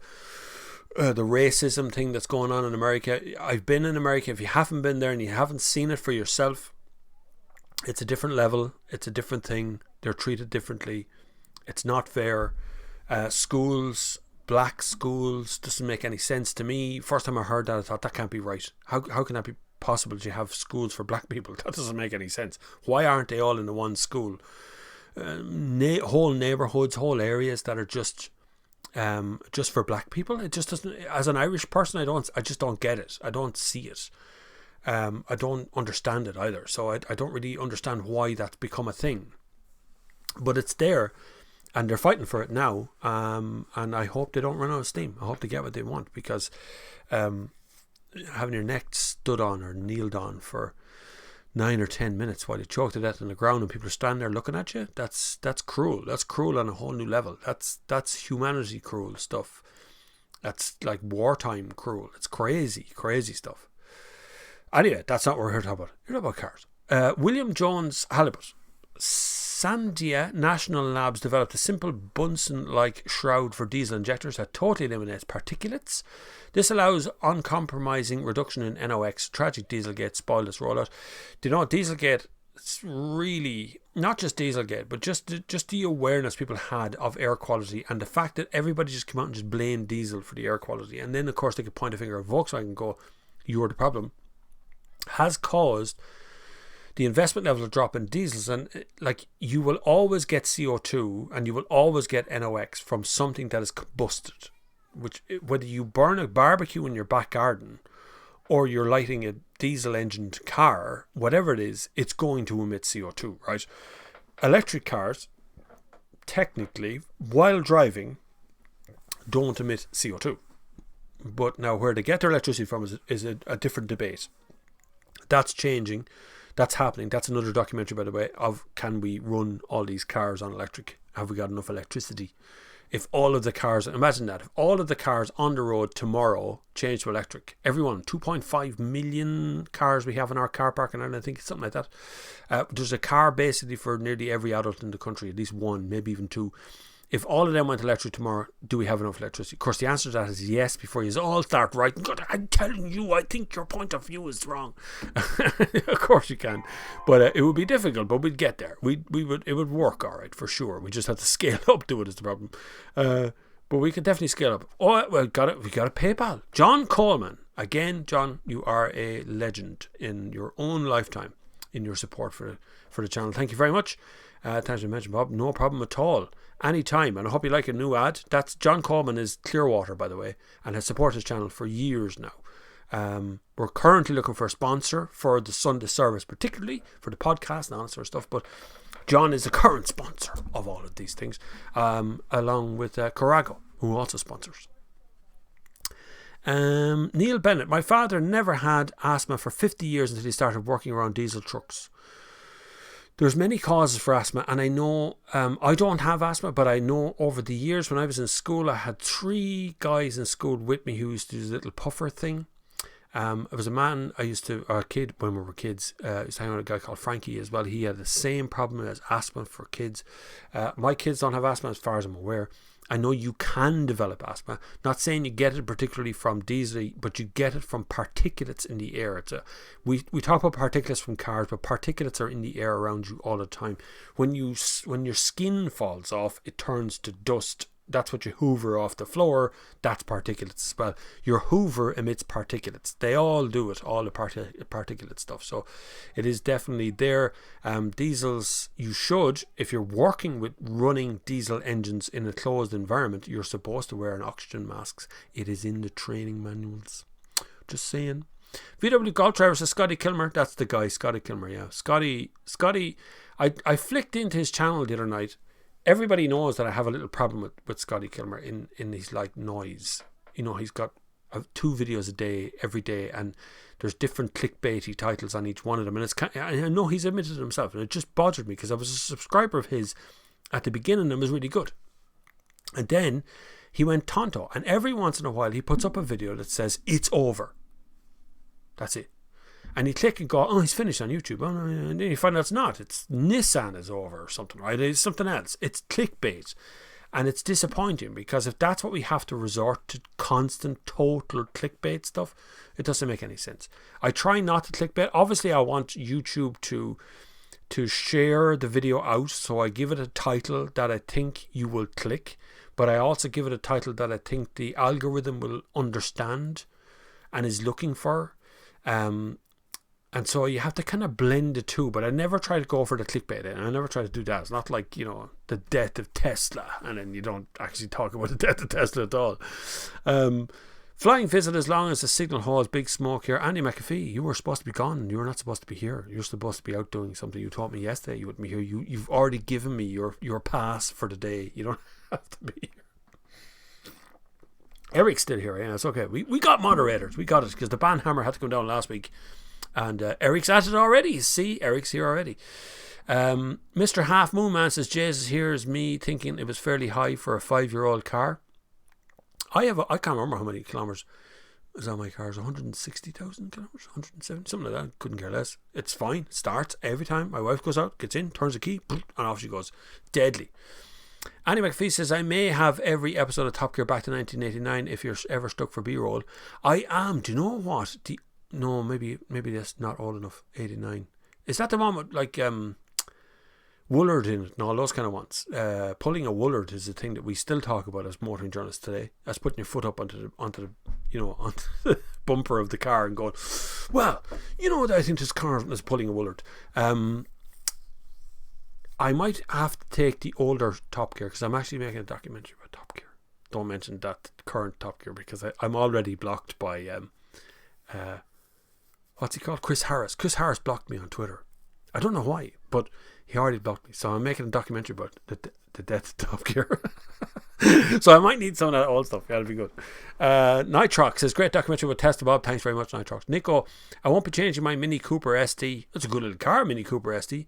Bit small on the inside, really expensive, but fast and really like enormous fun to drive. I learned to do handbrake turns in the Mini originally. Great car for handbrake turns.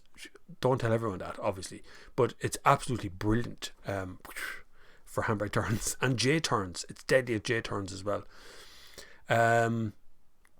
Johnny Dobb is answering now. And Daza, Bob, what do you think of Leo's picnic in the park? Leo got his chest out and stood in the park drinking cans. I'd have no problem with him doing that, but honestly, he's the leader of my country, and I don't think it's appropriate for him and his friends to be lying about in the Phoenix Park drinking cans as the leader of my country. Even if he's not technically elected the leader at the moment, he's the caretaker leader and all that sort of stuff. I don't think it's appropriate. I don't see, the leader of France or the leader of Germany, Merkel, out sunning herself, in the local newspapers or anywhere else for that matter, making world news. So I don't think it was very appropriate. I think there's an appropriate time and place for things. And it may have been appropriate for him to come down to the park in a t-shirt and shorts or something, have a stroll about, but to stand there with no top on, drinking cans, surrounded by people, I'm sure his minders, maybe his husband or something, so it's just, there's an element that bothers me in that part, that it's just not appropriate for a leader of a country to be behaving in that respect. Anyway, Robert Van Sant says, Bob, diesel cars matter. They do. Diesel cars do matter. Just like everything else on earth, everything matters. We have to take the side of everybody who has a cause these days, and you're not allowed to have an opinion about that cause that isn't in favour of that cause. That's how it works. You're wrong if your opinion's not the same as somebody else's. So there you go. Andy McAfee is answering now. Surprisingly, a lot of traffic coming into Belfast there, says Andy.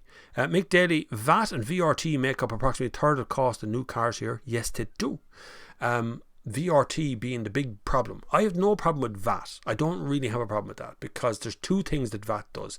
One is it's value added tax. So it's a tax on something because it's a pleasure to own it or whatever, right? Now, I don't agree with VAT being on books. I don't think we should be paying VAT on books at all. Maybe kids' books, if you want to be technical about it. We shouldn't be paying, and we don't pay tax on kids' shoes, although kids' shoes are often more expensive than adult shoes. And I don't mind paying VAT on cars, because it's a value added tax. You're getting a value from it, so you pay a tax on it. But VRT is a tax on a bloody license plate, and it should have never come in. It is now the biggest problem this country faces, because it's now a tax you're being bet with over the head as often as you possibly can. It makes a lot of money for the government. It's very difficult to get rid of now that we brought it in, and yet it's the problem that's actually strangling this car industry in this country is VRT. It strangles it. The reason it strangles it because it distorts the price of a car here in Ireland incredibly, so far that if you ever go down to Spain, if you ever get a chance to go on holidays in Spain and you go to Barcelona, when you come out of Barcelona airport, up the road is the Seat factory, but there's a huge billboard that tells you how much a Seat Leon is, and you'll cry. If you bought a Seat Leon in this country, look at the price of it down there, you will begin to weep. Little watery bits will come out of your eyes, because there's like 20 grand in some of the differences in price. It's crazy. And the same for electric cars and everything else. Paul McMillan says, good afternoon, Bob. Now, don't be getting yourself upset about government tax. There's no getting away from it. I know, but there is taxes we can do stuff about. There is taxes we can deal with that we're not dealing with. Stealthy little taxes that came in over time that are ripping money out of our pockets and being spent on frivolous things like the most expensive hospital that ever existed on face of planet Earth. Has been built right now up in Dublin. And may cost more now that we have COVID-19 restrictions where they can't go anywhere. Mark Turner Smith says, road tax UK, terrible. They charge me £275 per year just because my 2001 6N2 Polo 1.6 16 valve GTI, that is a mouthful I have to say, is old, and much hate from the government people about government obsession with CO2 figures. You're right, there is a government obsession about CO2. It's not the killer gas that everybody thought it was. It is heating the planet for sure, but it's not the the be-all and end-all enemy thing. We should be looking at combustion engine cars as a whole rather than looking at just old ones and new ones. Even though new ones do put out less CO2 and do put out less NOx than the older ones, the newer, more modern ones with all these kind of devices in them to work. Now, I have come across a couple of places on Amazon that sell a device to defeat AdBlue. And this is probably the biggest problem that we face right now with the AdBlue is pig urine or urine that's turned into what they do is the diesel particulate filter catches the particulates, holds onto them. They spray in AdBlue into that thing, which lowers the temperature of those particulates would burn, and then they reburn them. So it comes out the end. It do eventually come out as CO2 and NOx, but it comes out in less and less and less quantities because of AdBlue. Now I see these other little devices that you can get for your car that you can plug in that defeats the need for the AdBlue, so it doesn't squirt the AdBlue in. So you save the price of AdBlue per year, effectively. And I've seen a few of them, and I think either the car companies need to find a way to stop those devices working, or we need to revisit what use AdBlue is, because people are just going to buy them. Irish Foxhound says, Bob, get us all an ice cream, please. I would, but I can't leave the Sunday service to go outside and get an ice cream off the ice cream van. Would you buy an ice cream in COVID-19 time? That just really, for some reason, sort of bothered me that ice cream van was out, because it gathers all the kids together, and then you get people breathing all over your ice cream. Matt Lyons, contactless pay. I'll start that again once I put my dentures back in. Contactless payment, irrespective of the charging point provider, is coming. All new charging points installed in the UK from 2020 have to accept contactless cards with nothing else required. That would be wonderful, Matt Lyons. In its own little way, that's brilliant. I'm not sure how you get a discount then. So I'm not sure can a certain provider say to you, if you use my card at that thing, I can give you 10% off. So it might kind of defeat that, but at the same time, especially for me, where I'm testing cars and I'm changing cars regularly, I have one card for the ESB. I don't have anyone else's cards. I have apps up the wazoo on my phone for charging different things, but I don't use any of them. For 25% of the week, I'm driving at least a diesel or a petrol or a PHEV that I don't need any of those cards. So if you could have it so you just drive up to the thing, go dink, and use your card, that's it, you paid. Brilliant. It'd be nice to know how much you're going to pay though, in total, so when you're sitting there charging, thinking, God, that clock is running out there now, how much is this going to cost me? So it's coming anyway. Mark Turner Smith, even my 2007 Mini Cooper, not S, is £145 per year, but it was dirt cheap at £1,400. See, you can do that in the UK. I see Connor Toomey, he's the ex-Fiat and Alfa Romeo PR in Ireland, worked in Jaguar PR in the UK, now works in Mitsubishi PR in the UK. Anyway, Connor Toomey is on Twitter, and he buys a car, GP thing, £500 or £300 or something, puts a bit of effort into it, it goes into his shed, builds things like the A-Team, and then turns out a lovely car and sells it. And I see him doing it. I'm so jealous of it, because you just can't do that in Ireland, because the NCT works differently here, insurance works, everything is against you here. Ireland truly hates car owners, hates us with a vengeance. Roddy didn't buy any cars at all, actually, because the more cars you buy, the more we hate you. William Bellingham says, hi Bob. Gordon Macmillan, that's from I don't know what that means, Gordon Macmillan.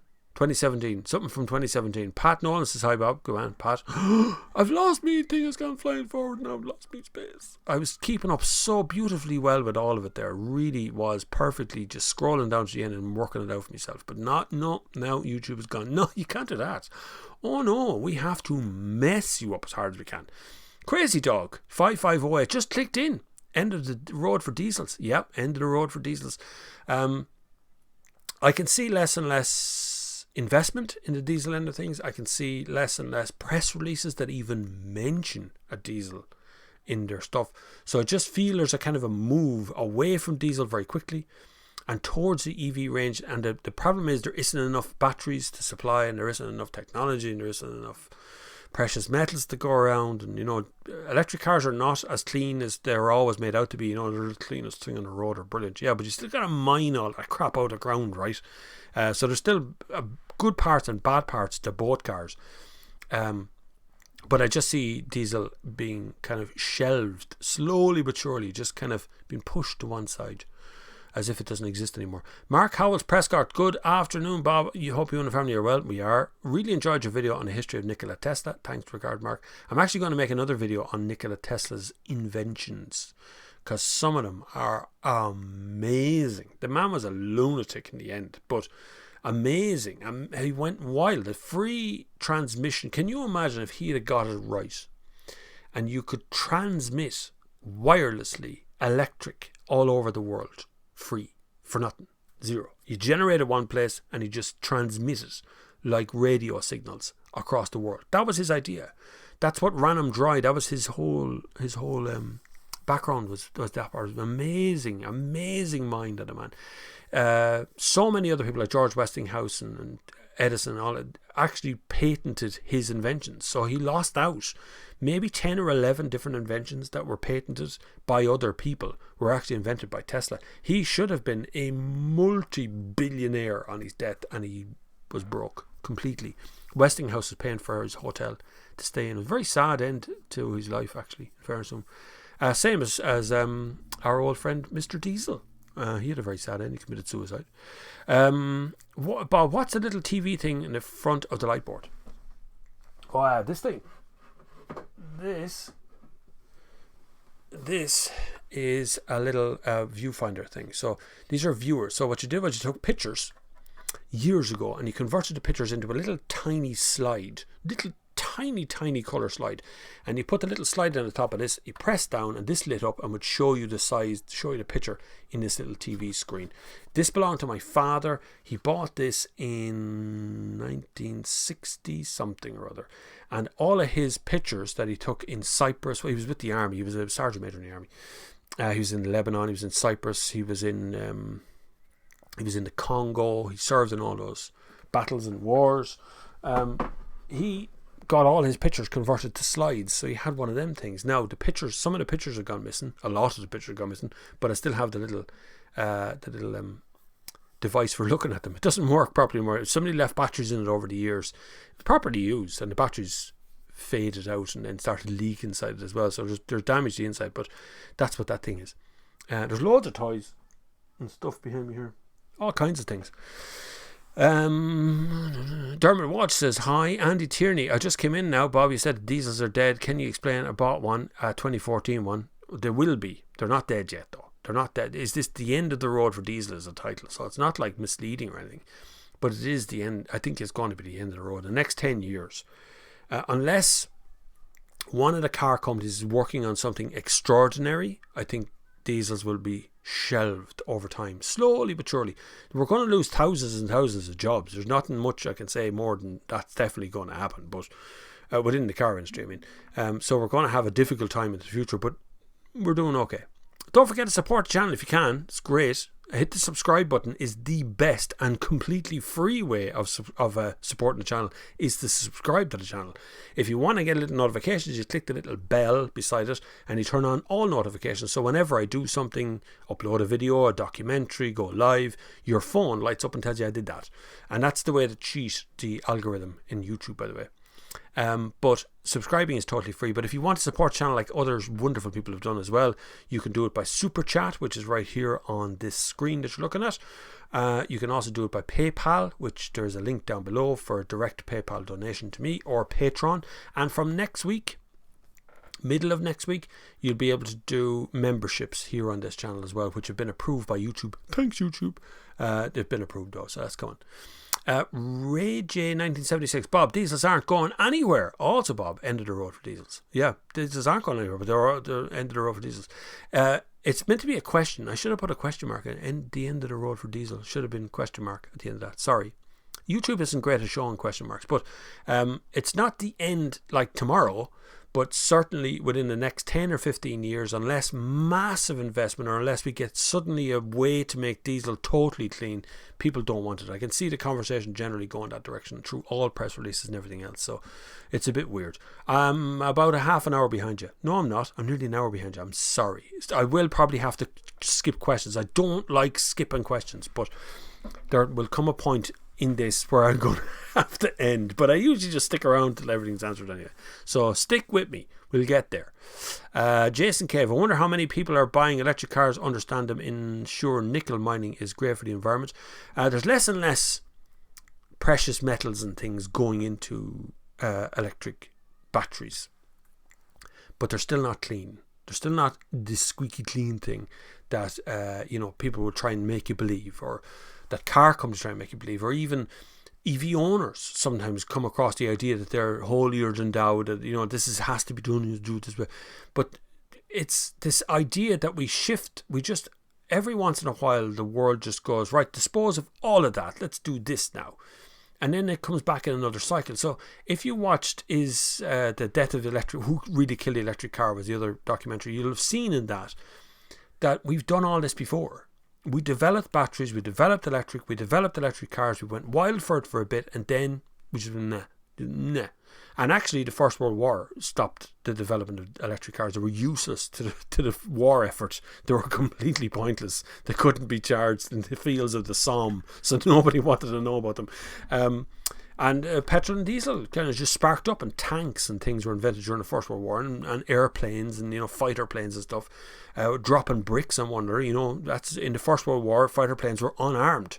Those aircraft planes at the very beginning of it were flying across the Somme as spotter planes, and what they used to do was throw petrol bombs out each other, or fly above one another and throw a brick through your man's paper airplane wing and try and knock him down. That was a fighter plane.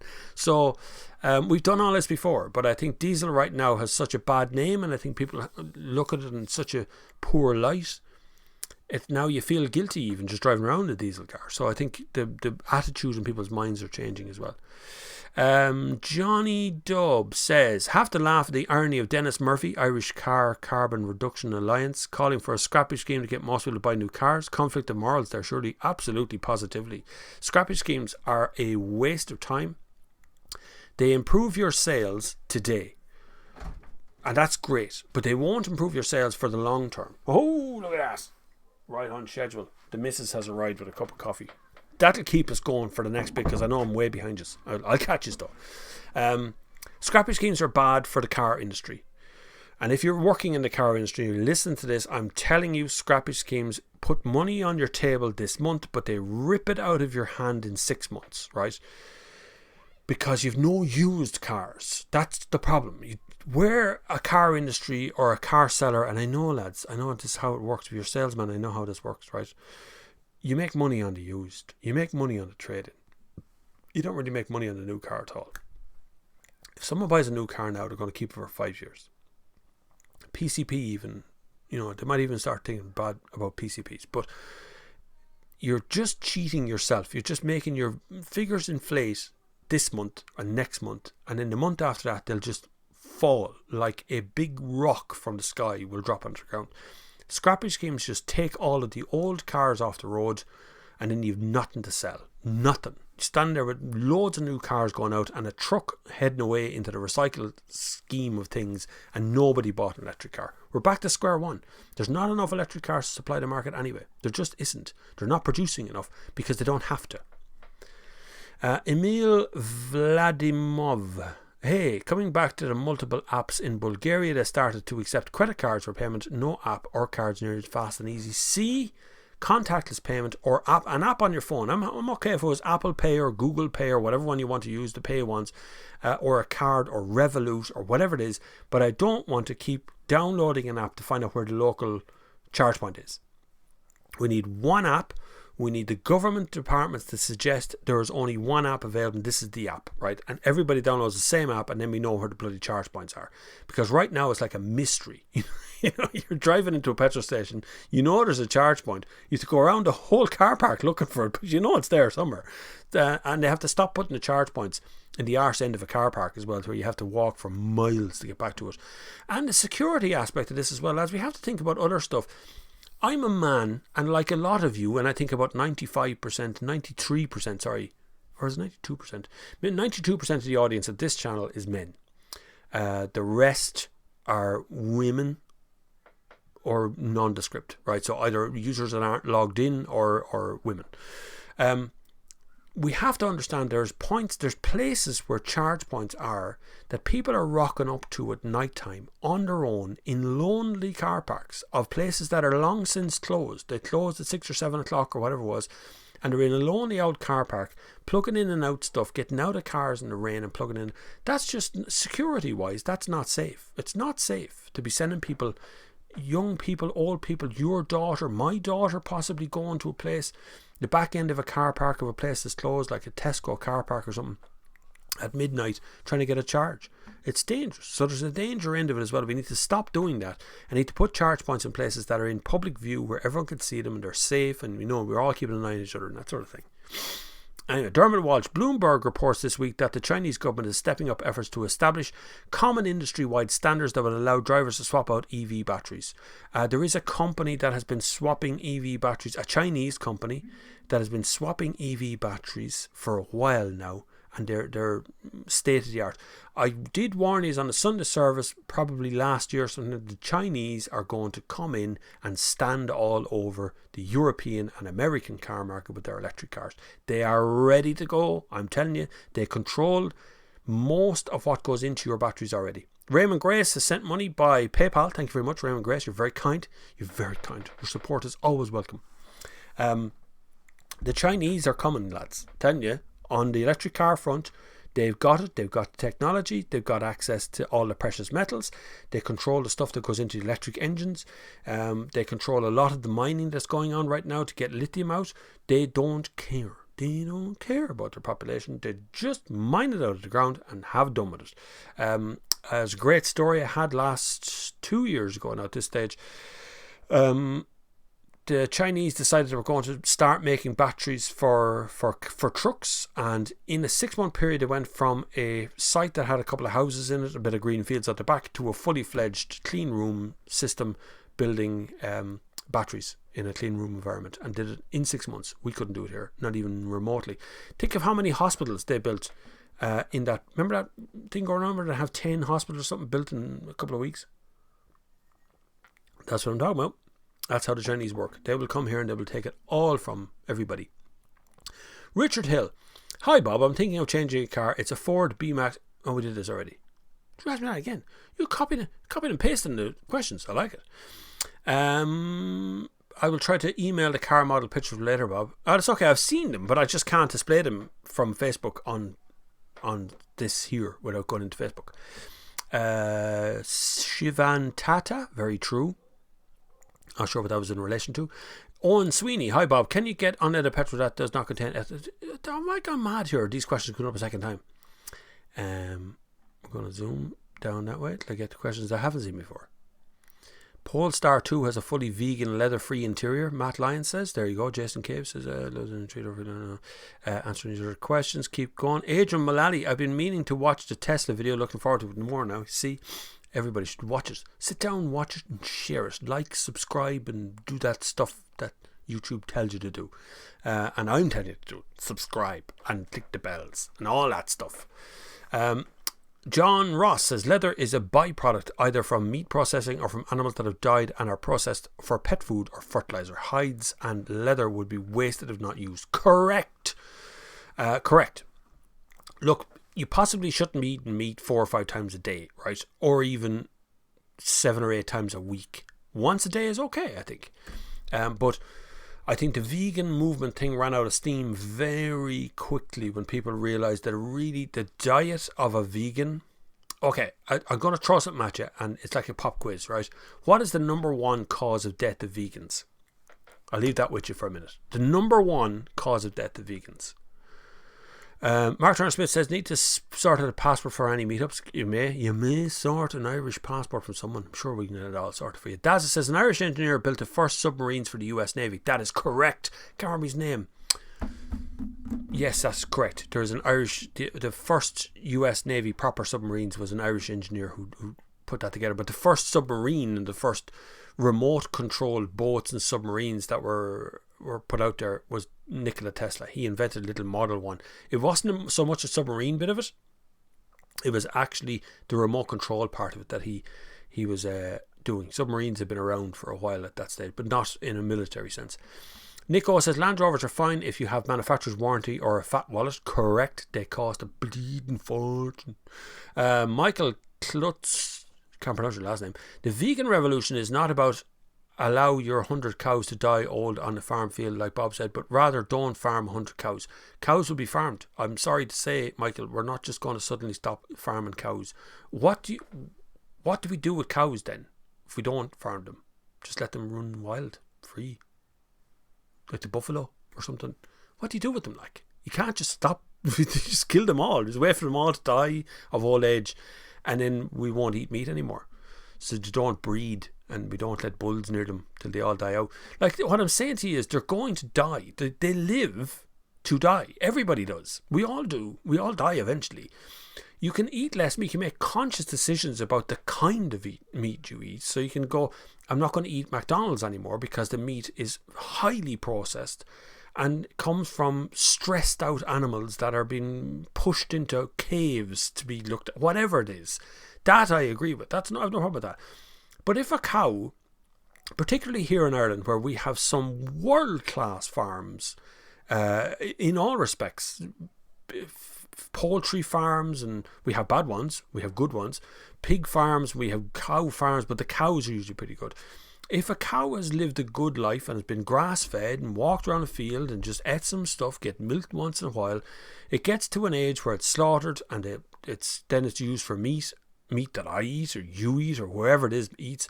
It was going to die anyway. It could die when it's young and had a great time, or it could die when it's old and it's got arthritis and it's tired and it can't move and it's not able to lift its head off the ground anymore.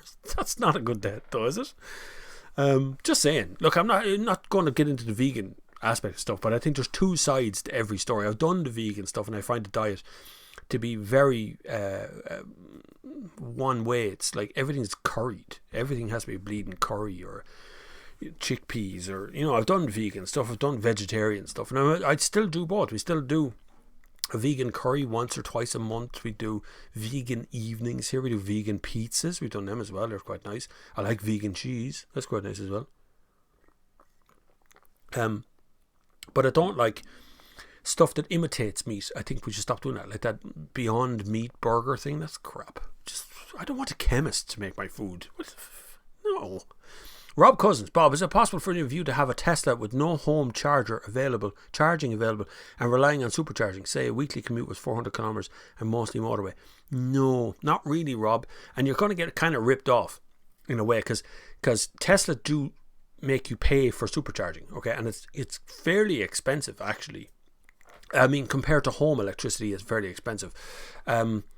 Home chargers are relatively cheap in the grand scheme of things, and we have I don't know what country you're in, but we have a grand scheme here where nearly half the price of a home charge point is paid for by the government in a grant form, so you get like 600 quid off your charger in the first place. Des Mulhare Electrical is the guy that installed my one downstairs, an EV box one. I've had no problems with it whatsoever. It plugs in, it goes, it does, it's got an app, it does stuff. I don't use it all that much. Like, it's not in use every day, but it's there. I would say to do 400 kilometers a week, you could make it work if you got a supercharger on the way there and the way home, but it actually would work out more expensive than probably having a diesel. Hitster, haven't heard from you in a while. If we were all vegan, cows and such would be endangered species and only surviving in zoos, which in itself is not a situation to be lauded. You see, other people come to my conclusion as well. What do you do with the animals we don't eat? You have less of them, sure, but they're still going to exist. We still have to put them somewhere. We're not going to have wild boars running around the bleeding fields, or wild cows. Can you imagine wild cows? What are wild cows? Buffaloes or something. You know what I mean? So you still have to, they're there. They still have to be taken care of, like horses. They die eventually, even though the race horses die eventually of something, or they're put down. So, it's all there. John says, that's just John. There you are. There's the way to have a username. Hey Bob, great listen as always, thanks. Been watching since way before the high mileage Skoda. Is it still around? Yes, it is. It still exists, although it has been lying up for a long time and would cost a fair whack of cash to get it back on the road. But I'm talking very nicely to Skoda about doing a particular trip in that particular car, because that car has become synonymous with me for some reason. Everybody looks at the video of me driving around this old car. And it's still used at like press conferences and stuff. They still roll out my footage from it, so it's funny that way. But I wanted, there's a particular job I want that car to do, and I want it for a documentary as well. But anyway, come more documentaries I have planned for the rest of the year. I'll take a break from doing them. I might do 6 and call that season 1. Just to kind of wrap things up, and then take a break from doing documentaries and stuff, and then do a season 2 or 3 and all that sort of stuff. You know what I mean? Mark Turner Smith says, believe Southampton and Bristol in the UK are trying to pass legislation for the end of 2021 congestion charges. I think congestion charges are a great idea. Honest to God, it makes money for tax, which is great. If you can afford it, if you want to drive your Bentley into the middle of Dublin city centre, that's fine. Just pay the congestion charge. And I think private individuals should not be in a city centre with the general public. Cars in a contained, condensed area is not a good idea anyway, because the emissions coming off the cars is terrible, and people are just walking around the street breathing it in all day long. And it's particularly bad because we have such a small little city centre in Dublin that we could easily have electric buses. Easily. Like that. You could flick a switch tomorrow and all the buses could be electric. We could even retro do electric buses by putting wires in the middle of the street. We used to have before. I have a picture of Dublin at home with trams going up the centre of the street in Dublin city centre. Paul Fun says automobile leathers are a byproduct of the meat industry. I read that already. How am I getting some of these things twice? Some of these questions are going up twice. I don't know why. I mean, they're exactly twice. This week, Germany and even Greece announced subsidies of the purchase of EVs. The main problem with EV is still remains the price and time for charging. What do you think of these subsidies will help? Subsidies in this country have helped get it off the ground. Good research suggests that when subsidies go away, the sale of EV falls off a cliff. So if you subsidise people to buy EVs, you say here's 10 grand, go buy an EV. The price of the EV goes up by 10 grand, and when they say listen, no more subsidies, that's the end of that. EVs stop selling. That's effectively what happens. So without the subsidies, the EVs won't sell. If you want to sell more EVs, they have to be made more affordable. To make them more affordable, you need to get a better supply chain. Supply chain is causing the price of EVs. So because a car company, when they're making a petrol engine or diesel engine, they actually make the engine in the factory. There is a diesel factory that makes the engine, that brings it over to the other factory to put it into the car. They don't do that with electric engines, and they don't do that particularly with batteries. They buy them in by the truckload. So there's your problem, because somebody else has to make the battery. It gets more expensive. I think the big grill and the BMWs is geared towards the Chinese market, where they love their grills. Chinese market loves 2 things: big grills and big back seats. I don't know, since they're not exactly the tallest race of people on earth, right? And yet they like a big back seat.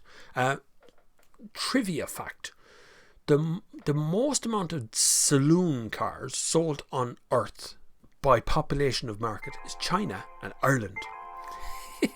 We used to buy more saloon cars than any other country in the world. Some saloon cars were only sold in Ireland, like the Renault Fluence in diesel and petrol was only sold here, wasn't sold in the UK.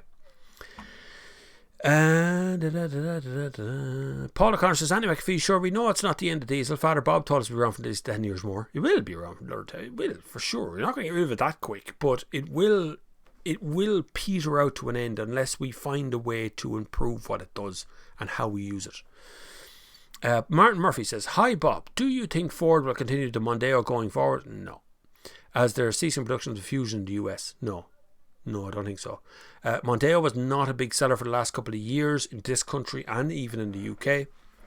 Its competitors, the Passat, which I have, has moved the game up a gear. Very, very handsome car. Mazda 6 is in that mix as well. The market in that area now is getting a bit diluted by who's in it and the quality of the car. To go from the Mondeo we currently have to something that competes with the Passat is going to be a gargantuan step for a company that has no money. Ford is essentially broke, and now Volkswagen and Ford are going to work together on some electric models. I think the Mondeo will just die a death in the middle of all that. I think it'll just be forgotten about, so to speak, because it just wasn't a big thing. So I think the Mondeo, as we know it now, will die. I think it might come back at some point, but I think they're probably better off launching it as a Sierra instead of a Mondeo to make more sense. Right. Tony S.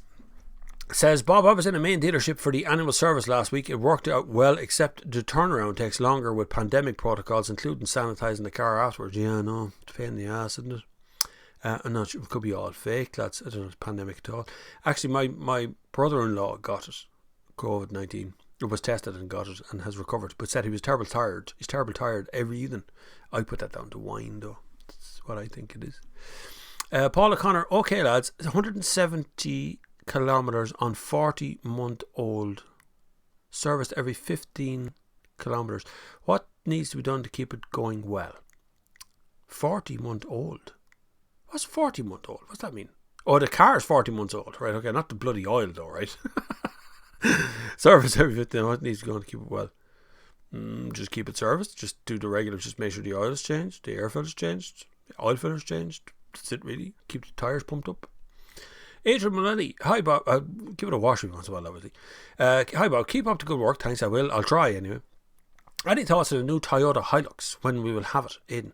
I don't know when we're going to get it, but it's very nice, isn't it? If you're an Amazon subscriber, James May has... I actually tweeted him the other night to ask him what his bloody runners were. He never answered me. But anyway, we'll get back to that. Someday I'll ask him again. He is driving around Japan in the new Toyota Land Cruiser, which is very pleasant looking yoke. But the Hilux is coming here, but I don't think it's going to be here before the end of this year. I'd say it'll be 2021 now before anything happens in that respect, but we'll see. VW Golf driver says, Bob, are all motoring journalists mechanically minded, or can good knowledge of a car brand's model suffice to be motoring journalists? Most motoring journalists wouldn't know anything to do under the bonnet. I mean, physically getting under to fix things, they'd know what things are for and what it's like, but motoring journalists, that job is kind of dying. Now you have to be sort of a technical person. If you're not technically minded, you'll struggle to be a motoring journalist, because the idea that a car's 0 to 60 time, the fuel economy, the handling through the corner, the tracking system, whatever it is, that's all kind of going away. Cars have active cruise control, and they have active braking systems, and they have warning lights, and they have, overtaking lights, and it's lots more technical stuff in it. So I don't think so much you need to know your way around an engine bay, but it helps. It definitely doesn't hurt to know what's what underneath the engine, what does things, why a turbo does what a turbo does, what's the difference between a turbo and a supercharger, what's, gases, how the gases get out of the car, what gases are created by the combustion, the four-stroke of an engine. These kind of things are very useful when you're a motor journalist, because you sit there and you listen to a technical guy talking about his engine and you understand what he's talking about, or you read a press release and it starts to make sense in your head. But it can be learned. Love of cars, love of transport, love of your job is far more important than knowledge. Knowledge can be learned. Love of your work or your job or whatever it is, you can't learn that. You either have that or you don't have that. 99% of people on earth work on a job that they don't really like, and they earn money for people who they don't really get on with or even talk to. So if you love your job, you're in a 1% of the whole world that actually enjoys what they're doing, even if they're not being paid for it, even if they're not making any money, or they're barely paying the rent or whatever it is. If you love it, you're in a much better position than 99% of the rest of the planet. Blue Dolphin, hi Bob. Scotty Kilmer says in every video that he hates European cars and he thinks Toyota is the best cars in the world. Do you think he's right? Personally, I disagree. No, he's not right. Toyota don't make the best cars in the world. If you talk to a mechanic, I know a brilliant mechanic, Red Tommy from Newbridge, great guy, really nice chap, can fix everything on listening to it, right? If you pull up to a car, you open the bonnet, he'll listen to it tick over and go, no, I don't think that's right. He'll fix it that way, right?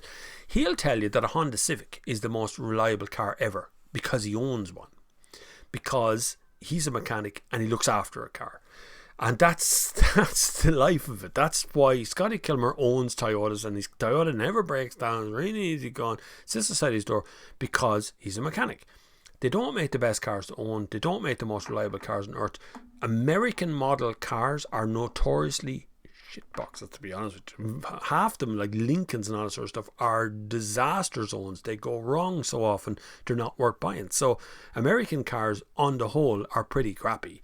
They do make some good models here and there, but very few of them. So Japanese cars rule over there because they don't have corners. They just drive on motorways and freeways all day long. But no, Scotty Kilmer is entirely wrong, and I totally disagree with him. European cars are phenomenal, but not necessarily the ones that come out in the US, because they need bigger seats because they've all got fat asses. Paul O'Connor, Eric Quattro, yep, this Eric Quattro. Dr. Love, that sounds interesting. What's your channel about? Hi Bob, what's your opinion on ex-demo cars if mileage is quite high, like 5 to 10,000? Generally, ex-demo cars are either been ragged to death by the sales staff driving them home every day, or they've been, so sales staff are generally allotted a car by the car company, so they get, it's not a free car, they actually pay a benefit in kind on the car, but it's essentially their car to run in for. It's like their company car, so they keep it for maybe 3 or 4 months and then they sell it. Usually that's what an ex-demo car is. Usually some of those cars have slightly different history on them, but it should be okay. Usually they're the dealership cars. But if you want one piece of advice for you, you inspect that like you're inspecting for cancer. And I mean inspect every inch of it, every nook and cranny of that car, because they're treated quite hard. Often there's multiple people getting in and out. So do it like you're looking for melanoma on your skin, right? I mean, inspect everything. Look for scratches or bangs or marks or things stuck somewhere, because those cars are pretty harshly looked after. But they generally should be okay, but I'd be very careful about them. Mary Grosh's on that. Jason Cave. Anyone else understand how Dominic Cummings' issue got swept under the carpet? Now people have lost faith and just do their own thing. Anyone who's lived under a rock for the last few weeks, Dominic Cummings is being hung for a sheep and a lamb because he jumped into his car with people who had COVID-19, drove for like 300 miles or something across the country to some other visitor to give the kids over or something like that. It's sort of a mountain and a molehill at the same time. He's the one who's supposed to be advising you all to stay at home and mind yourselves. And this is all in the UK, of course. And now they want his blood, and nobody's giving him his blood, but they want it. The UK press is going to continue to picture this guy walking up and down the street doing nothing with his time until he gets out of office anyway. That's essentially what's going on. Many other people broke the lockdown doing all kinds of other things. He's just being hung for the whole lot of it, and they're going to continue to hang him. And Boris Johnson's an idiot at the best of times. He's very similar to Donald Trump. Donald Trump is a complete moron in every possible respect, but I don't live in America, so it doesn't really affect me. I have my own morons to deal about. Zlotto says Floyd. What's Floyd? Pink Floyd?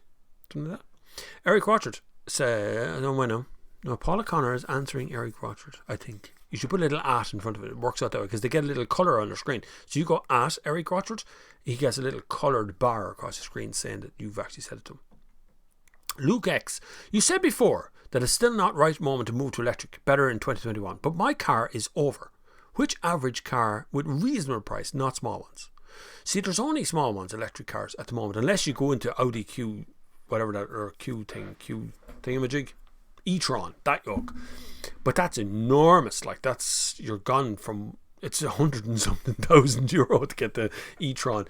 The Mercedes, the electric Mercedes thing that I had a few weeks back, made a video on, can't remember the name of it. It's brilliant. That's a great car. Really enjoyed that thing. And probably the nicest driving car out of all of them. But again, you're off up there at the 100,000 mark. So the not small part is a problem for electric cars, because electric cars have a problem with weight and size and wind resistance, so they kind of have to be small.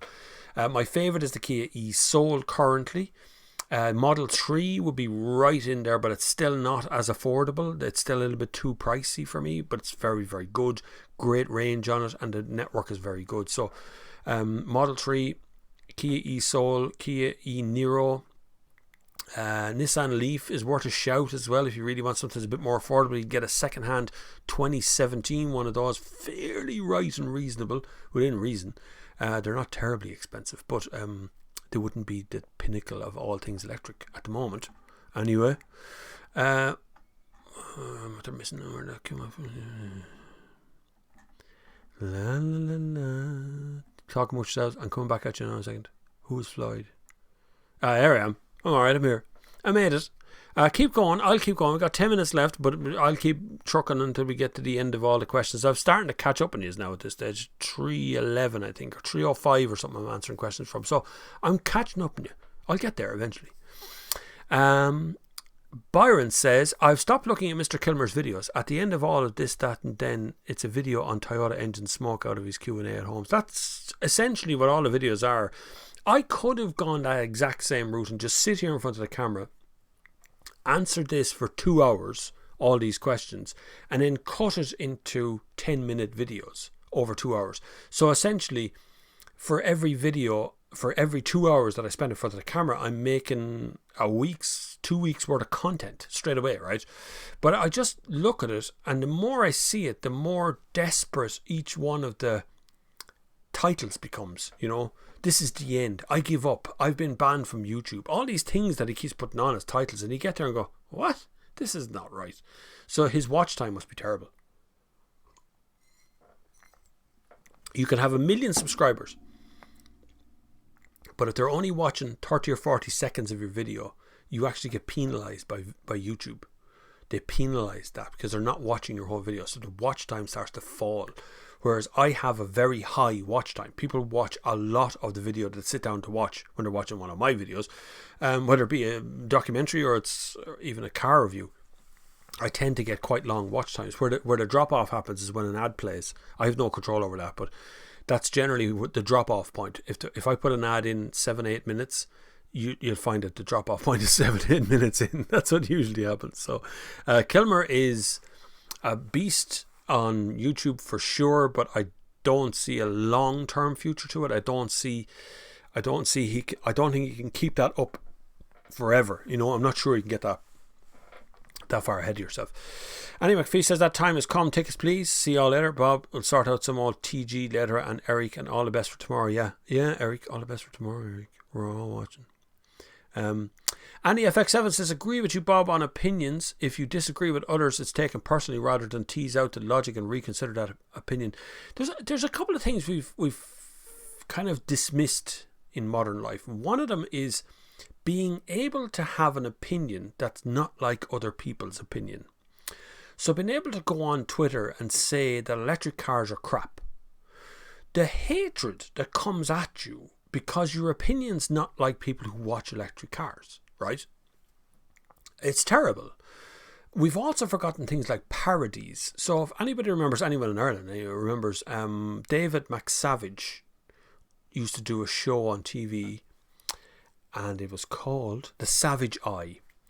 And it was a parody, I don't know how he got away with it. I'm not even sure how RTE would give him the money to make anything. I don't think he told them. I think he went off and made stuff and never actually checked with anybody, because a lot of it was about, like, there was Catholic priests grabbing kids in the middle of the road and running away with them, right? Stealing children, right?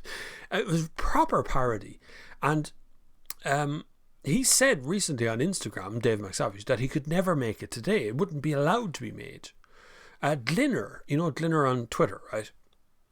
He made Father Ted and the brilliant show, the IT Crowd. Absolutely phenomenal show, that. He reckons he'd never get Father Ted made today, and he probably would not get the IT Crowd made today, because it's a parody of something. It's very difficult to get parodies made, but it's also very difficult to stand up and believe in your own opinion. And funny enough, when you do an opinion, and sometimes you have an opinion on something, you get Twitter and Facebook who delete your account because your opinion is what they say is wrong. So are we saying then that YouTube and Twitter and Facebook and these mass media, massive conglomerate, gigantically rich companies are our moral compass, and we're not allowed to have an opinion that doesn't agree with what they say on their platform? This has happened multiple times on YouTube here. You know, people's whole account, just because it doesn't fit with the rhetoric of what YouTube wants, they delete the entire account and no questions are asked. It's like, oh, this guy's a nutcase, forget about him, you don't even worry about it, his opinion is worthless. But actually, this is the modern media. You know, this is modern. I have as much reach as news outlets do on the radio. Right here in this little tiny show on this little corner of Ireland in the middle of an office that I have in my house, I have as a big of an opinion as someone on the news. So it's an oddball situation that we're in right now, and I don't think we need someone like YouTube or Twitter or whatever it is to label things as if they're wrong, as if this is, oh, you have to fact check that. Oh no, we'll have to delete that account now. No, that's not the kind of an opinion we have around here. No. What if Twitter suddenly said, unless you say you believe in God and the Catholic Church, you're not going to have an account on Twitter? What happens then? Who's the boss of that? Like, that can't be right. You can't have to have that belief, right? The Black Lives Matter thing, I noticed the Irish press went after African people or black people living in Ireland to get an opinion. Do you suffer racism in Ireland? Tell us about it so we can write a story. And you're going, hang on, I probably live in the least racist country in the world, in Ireland. It's an incredibly cool place to live, no matter what race, nationality, or your sexual orientation, whatever it is. This is a pretty cool country to live in, that sort of stuff. And yet we're immediately, the Indo, the Times, they're all after people who may have suffered a racist incident at some point in the past. I can remember 100%, I can remember when I was a kid, the first time I physically seen a black man in Kildare town. That's physically. And I was I'd say about 9 or 10. Never been out of the country, never really been out of Kildare, to be honest with you, at that point. I was only a kid. He got off the bus to look for a pub or something and stood there, and the whole square of Kildare stopped to look at this guy.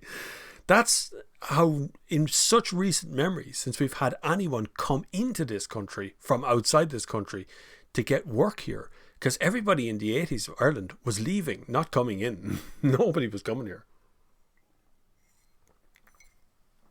I can remember Polish people and Estonians and Latvians and Eastern European people starting to come to this country. That's all in living memory. So that's all very recent. So, as racist things goes, I think Ireland's pretty cool. And anyone I've spoken to, any of the foreign nationals from any territory coming into this country, and people who've lived here their whole lives. I have neighbours around this area here who are their parents are from Africa, but the kids all have Irish accents, every single one of them, I still remember being in Dublin airport and getting fish and chips, waiting for a flight to go out, and I stood there and this girl came over to take the plate away, and I looked at her and went, thanks very much. She goes, no bother.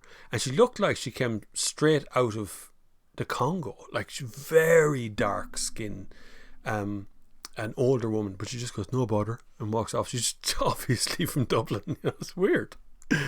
So I think racism here in this country is very low, but also having an opinion in this country is very, very low. People are very frightened to have a real opinion about something and do what they think is right about something.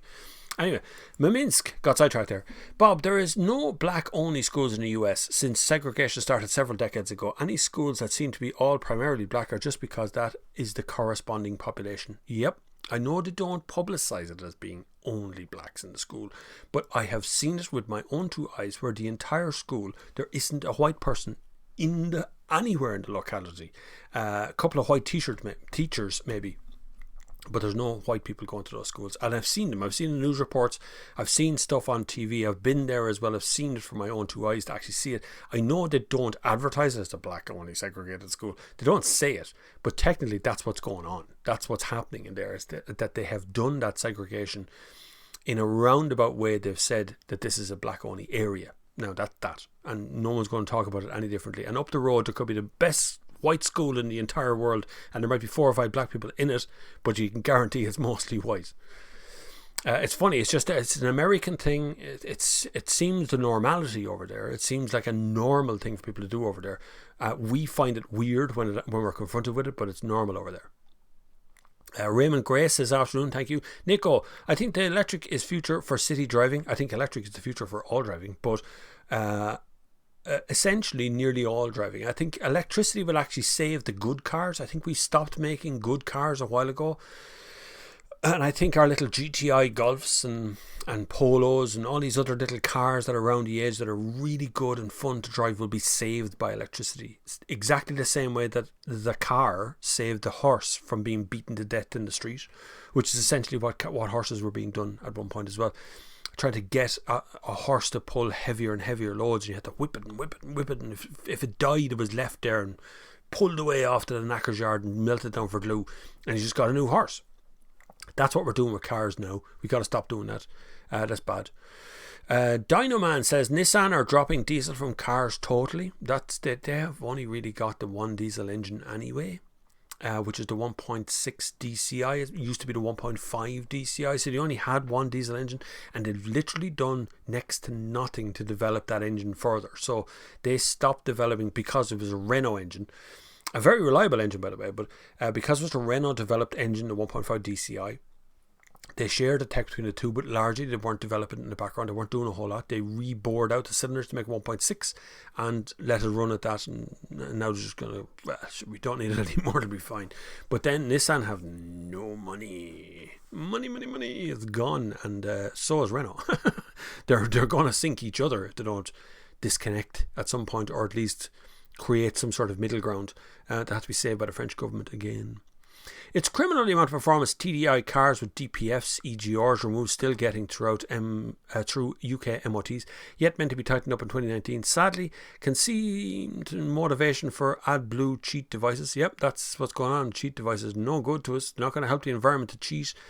It's short-term benefit again. It's that same old thing, you know, you buy a car, short-term benefit, and just dry the shite out of it until it falls apart. That's what a lot of people do, you know.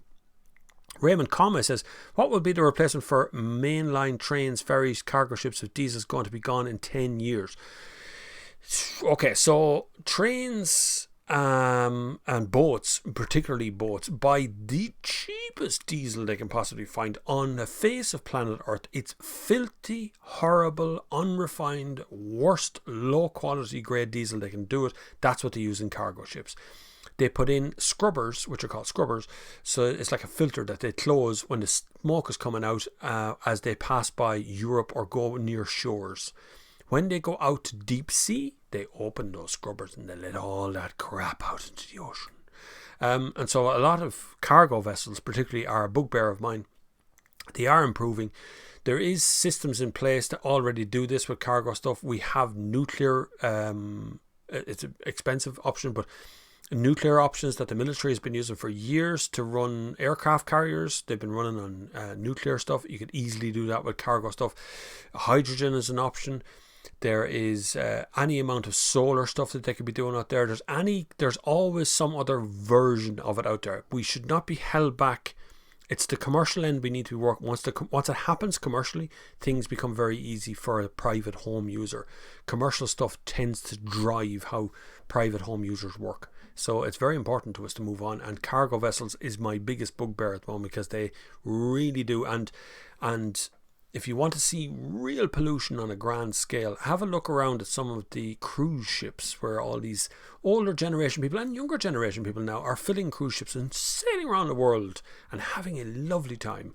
Watch where all the rubbish from them goes. Like, they generate a gigantic amount of metric tons of rubbish come out of those cruise liners all the time, and that doesn't even take in the diesel that they burn all the time.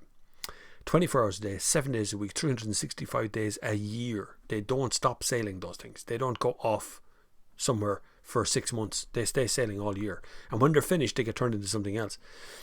Eric Watcher says, not long to go now to 50,000 subs. It's a number of views, still the most important metric. No, once I get over 50,000, the metrics for the algorithm changes. So I find now YouTube, now that I'm very close to 50,000, they don't really monitor they don't, is this made for kids? I just say no, and I'm at this very high ratio of I'm always right when I say no, because I've always made family entertainment stuff. I never really do any of the sweary stuff. So it'll come around. I'm hoping that's going to change how YouTube change towards me. Once you get over 50,000, they change how the algorithm works towards you. So hopefully the next 50,000 won't take another 10 years, put it that way. Nigel Gordon says, why do car journalists want to push electric vehicles when it seems the main ingredients like excitement, involvement and engagement appear to be missing? They're more comparable to white goods.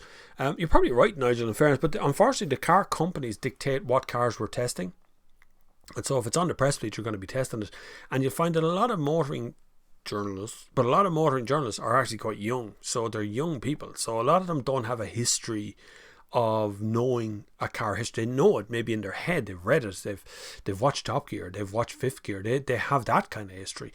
But actually testing cars, actually driving cars requires a giant amount of knowledge to understand. So my variety of the cars I've driven over the years has ranged from, the worst of Datsun yokes from generations ago, Mark 1 Corollas and all the way through to like Rolls Royces and things, everything in between. So the breadth of knowledge is better than the depth of knowledge, kind of, in this game anyway. As long as they have an opinion, I don't mind any new journalists come along. I'm happy enough to support any new journalists, and if they want a shout out, they can have a shout out, but they have to have an opinion. They have to know what they're talking about. Like, I'm not going to give them a shout out when they just come on and go, oh, look at this, all these cars are good, aren't they? Anyway, Mick Daly says the sooner the Chinese arrive with their EVs, the sooner prices will drop. Correct, Mick. That is going to be a factor in it. But the Chinese don't tend to invade like that. What they do is they supply batteries to Volkswagen. And then suddenly Volkswagen buy all of the batteries from China, and then China's happy because they're just selling the batteries. They don't have to worry about the cars. But there is certain car companies that are developing, Chinese car companies, that are developing cars that they want to release into Europe. That's going to be good for us. But whether the cars are any good now is a whole other ballgame. Like, Operator Who says John Holland. Who's John Holland? Nico, eat everything in moderation. Correct. A little bit of everything will do you no harm. You could have a McDonald's once a week. It's okay. If you're eating it every day, you're going to get very sick. No matter what you eat from McDonald's, because the food is rubbish. It's not food. I wouldn't even count it as food. It could be a treat. You might like it once in a while, but I wouldn't count it as part of a diet, an actual diet. But I do like a burger every once in a while. I do like making my own burgers at home. I have to say, really much better. Jason K says, Bob, stop talking about beef. 2 hours till tea. I'm starving. I know I'm getting hungry there myself. It's 10 past 4. It's 10 past 4 nearly. But I am getting hungry. And yeah, that's beef is on the mind now. I'd like a bolognese, maybe. Be nice. A nice spaghetti bolognese. Need a UK passport, Bob, to get across the pond. Well, you could just get an Irish passport and come over anyway. It'd be all okay. Nico says I'm more of a pescatarian, so that's okay. Pescatarians are okay as well. So there's different vegetarians eat only vegetables, but generally leave in eggs. Sometimes leave in fish. That would be called a pescatarian. So they're a vegetarian that leaves in certain animal products. Then you have vegans. There's different levels of vegans as well. So there's vegans that only eat vegetables. So if it's a veg, or it's only produced by the land, so it's only vegetables really. But vegans leave out anything that is an animal product. So that some of them don't eat honey, for instance, right? So you can go that far. But then there's other levels of vegan. So if you go further into veganism, then there's people who won't wear things that come with animal, that are made by a byproduct of animals, like rubbers or any that sort of stuff, where they have runners on their shoes that might have glue that's coming from horses or something, and it has to be vegan friendly. So that's another end of veganism that goes beyond that. So I would be whatever I want to eat, but sometimes we have vegetarian and sometimes we have vegan foods, but it's not, we don't set out to do it. It's just that's what we fancy at the time. Shorty Havoc says there are wild cows in the Falklands. Are there? How many? Is there enough to feed the Falkland Islands, or is it just they're there for the crack? Like Nigel Gorgon says, beauty of cows is that they can digest grass and you can easily grow grass. Meat gives us all the nutrients we need, not easily replaced by vegetables. True, there's an awful lot of stuff. I mean, if you look at an honest vegan, a really honest vegan, they supplement. So they get a chemist to make a vial of the thing that they can't get because they're not getting it from cheese, or they're not getting it from milk, or they're not getting it from an egg, or whatever that vitamin is that they're not able to produce through the vegetarian system. They get it as a little add-on, which is made by a chemist, which is just as bad as eating bloody meat as far as I can see. Shorty Havoc says there used to be wild cows in America before we shot them all. Correct. There used to be wild buffalo in America by the millions. I read a really interesting article written by a Native American who was showing paintings from his great grandfather's time of just how many buffaloes there were. How many? Just like the sheer volume of these. There were everywhere, millions of the things, and they were wiped out by the white man coming over there trying to kill off all the Indians. So they thought they'd wipe out their food chain, and what they did was exterminated almost all of the buffaloes that they could find in a huge extermination of them. Anyway, Adrian says, hi Bob, really enjoyed the Tesla video, thank you, more please.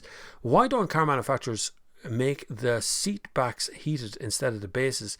Would be like a warm back instead of the roasted bottom. The good ones, Rolls-Royce and Aston Martin stuff, their seat heaters is the whole seat, so all the way up the back, even into the neck scarf stuff. Mercedes do that too in some of the cars, but mass producers just put in heated seats, which just heats the base where your bum is touched. And I know if you have a leather interior and it's a really cold morning, heated steering wheel, heated seat is such a luxury. It's lovely. Just for that one morning, it's lovely, you know. Keith Colton says, Dublin with EV buses, bikes and pedestrians would be far more pleasant to be in. Can you imagine how quiet it would be, Keith? Can you imagine how quiet walking through that city centre would be with just a whisper of a bus passing through and just an electric engine thing? Wouldn't it be gorgeous? Less smells and, you know, all that crap that comes off buses, all that is rotten. Lovely. Owen Sweeney says, Bob, you can buy a right-hand drive car from a mainland European dealership for less than in Ireland. No. Well, yes, you can, but you have to pay the VRT coming in. You're still going to have to pay it. And you have to pay the VAT. So you're still screwed. No matter what you do, you're going to get screwed over by the Irish government, because the Irish government hates you because you want a car. They see it as a luxury, and you pay a fortune for it in this country, far more than you pay in other European countries. Technically, you can go to Holland, you can order a right-hand drive car in any European country, technically, but you still have to pay all the import duties and taxes on it anyway. So you're not going to save a penny by doing it. Yes, bring back trolley buses. We used to have them in Brighton, smooth and quiet. They were gorgeous. And multiple European cities I've been in has trams in them, old-fashioned trams that look great. We have a Lewis, which is a bus on tracks that has to stop for the bleeding traffic lights. Useless.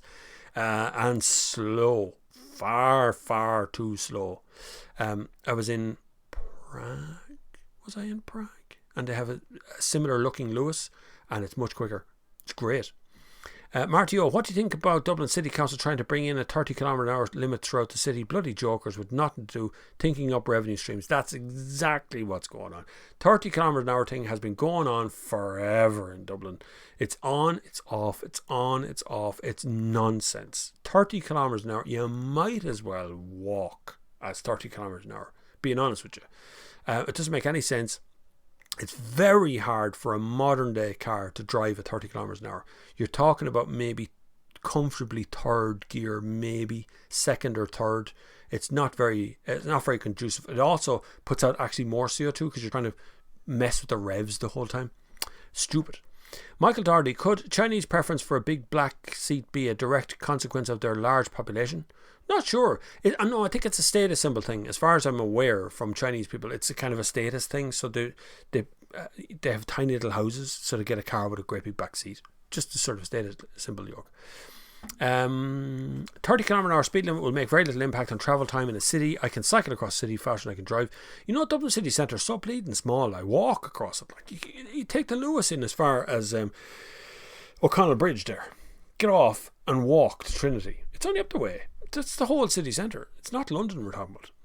Anthony Lynch says, hi Bob, Skoda posted on their Irish Facebook page a few weeks ago. Now, Octavia style 1.5 150 brake horsepower with will be €30,900. Do you think that's too expensive?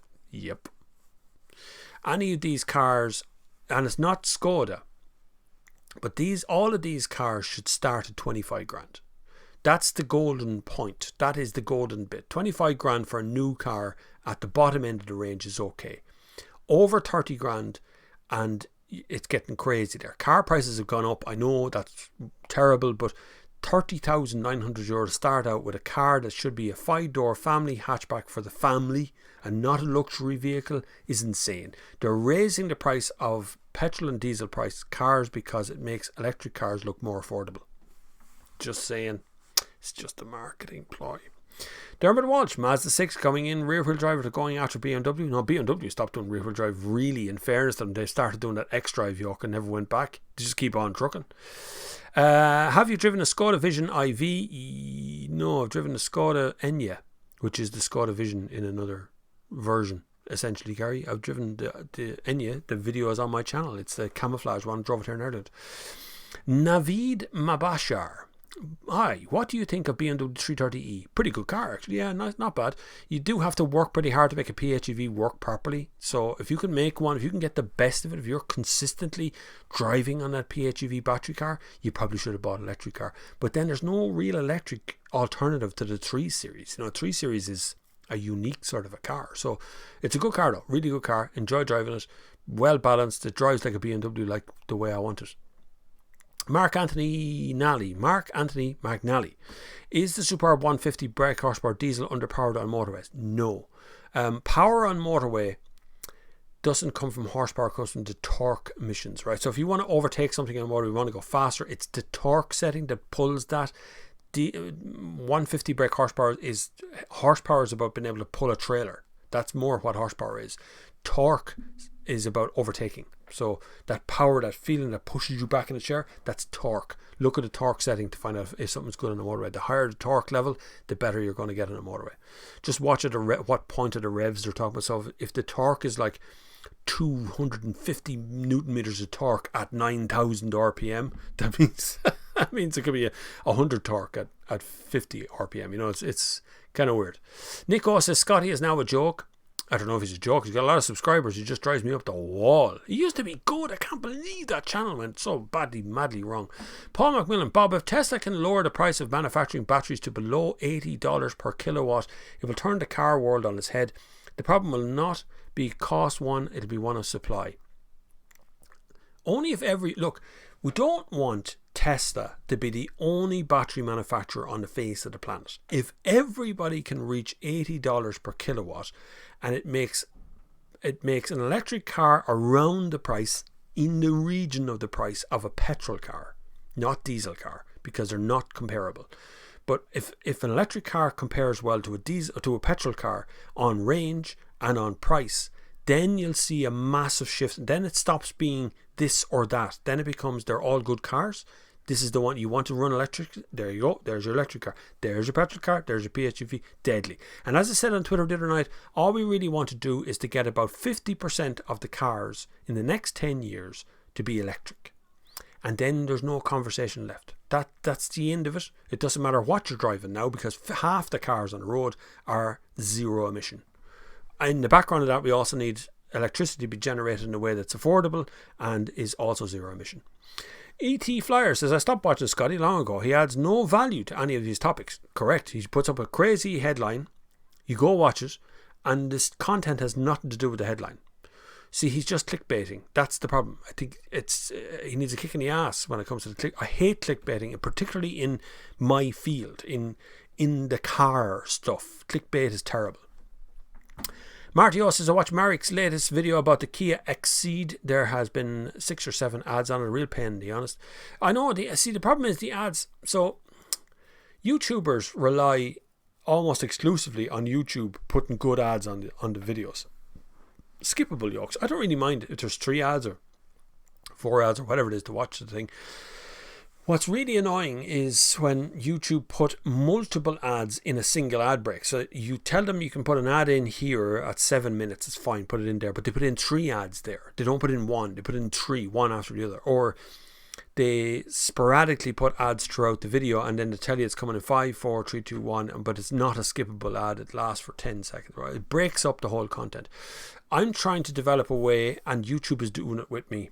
I don't have communication with YouTube, but I know that they've been sending out stuff to me, and I've been looking at them, watching them, where I can leave a gap where I will actually tell you that I'm going to break for an ad break, and a YouTube ad will play there. So I'm trying to develop that, which is what the Corolla video was about. Remember the Corolla video where I said interior, exterior, da, da, da.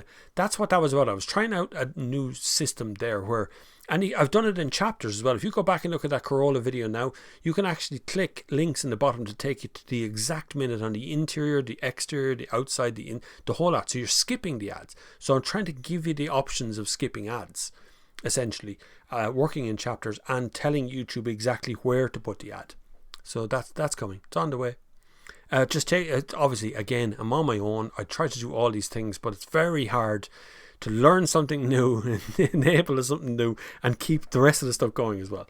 It's very hard. Byron says, Bob, Dave McSavage is savage live on his Instagram account. I know, I love it. He's mad as a bag of hammers, but he's brilliant.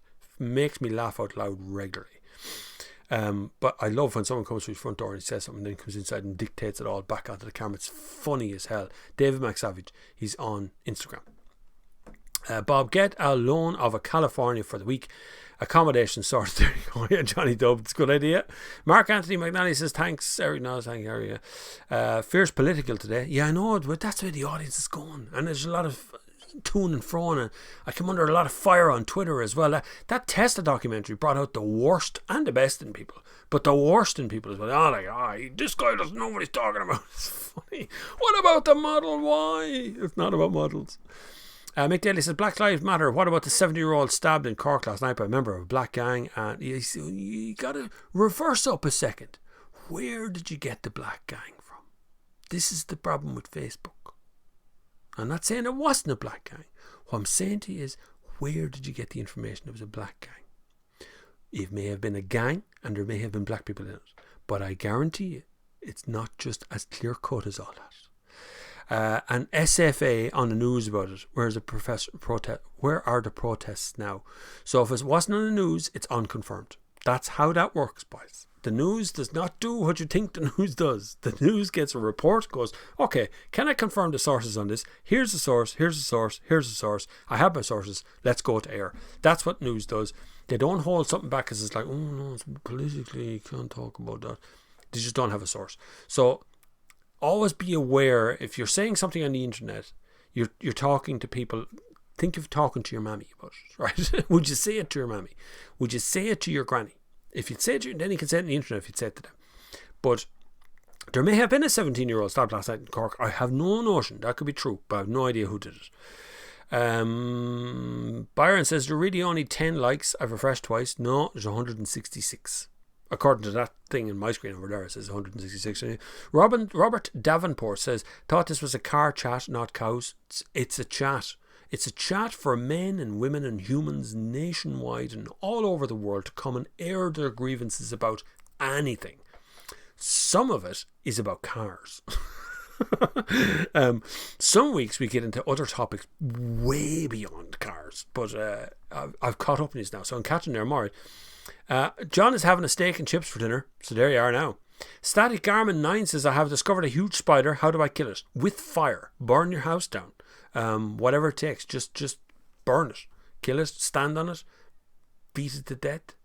Careful of your paintwork though. I hit a spider the other day on the wall because one of the kids doesn't really like spiders, but I hit a spider and the thing went splatter, like a proper splat. Like I wasn't expecting that. It was like a mess, and I had to paint over it. It was terrible.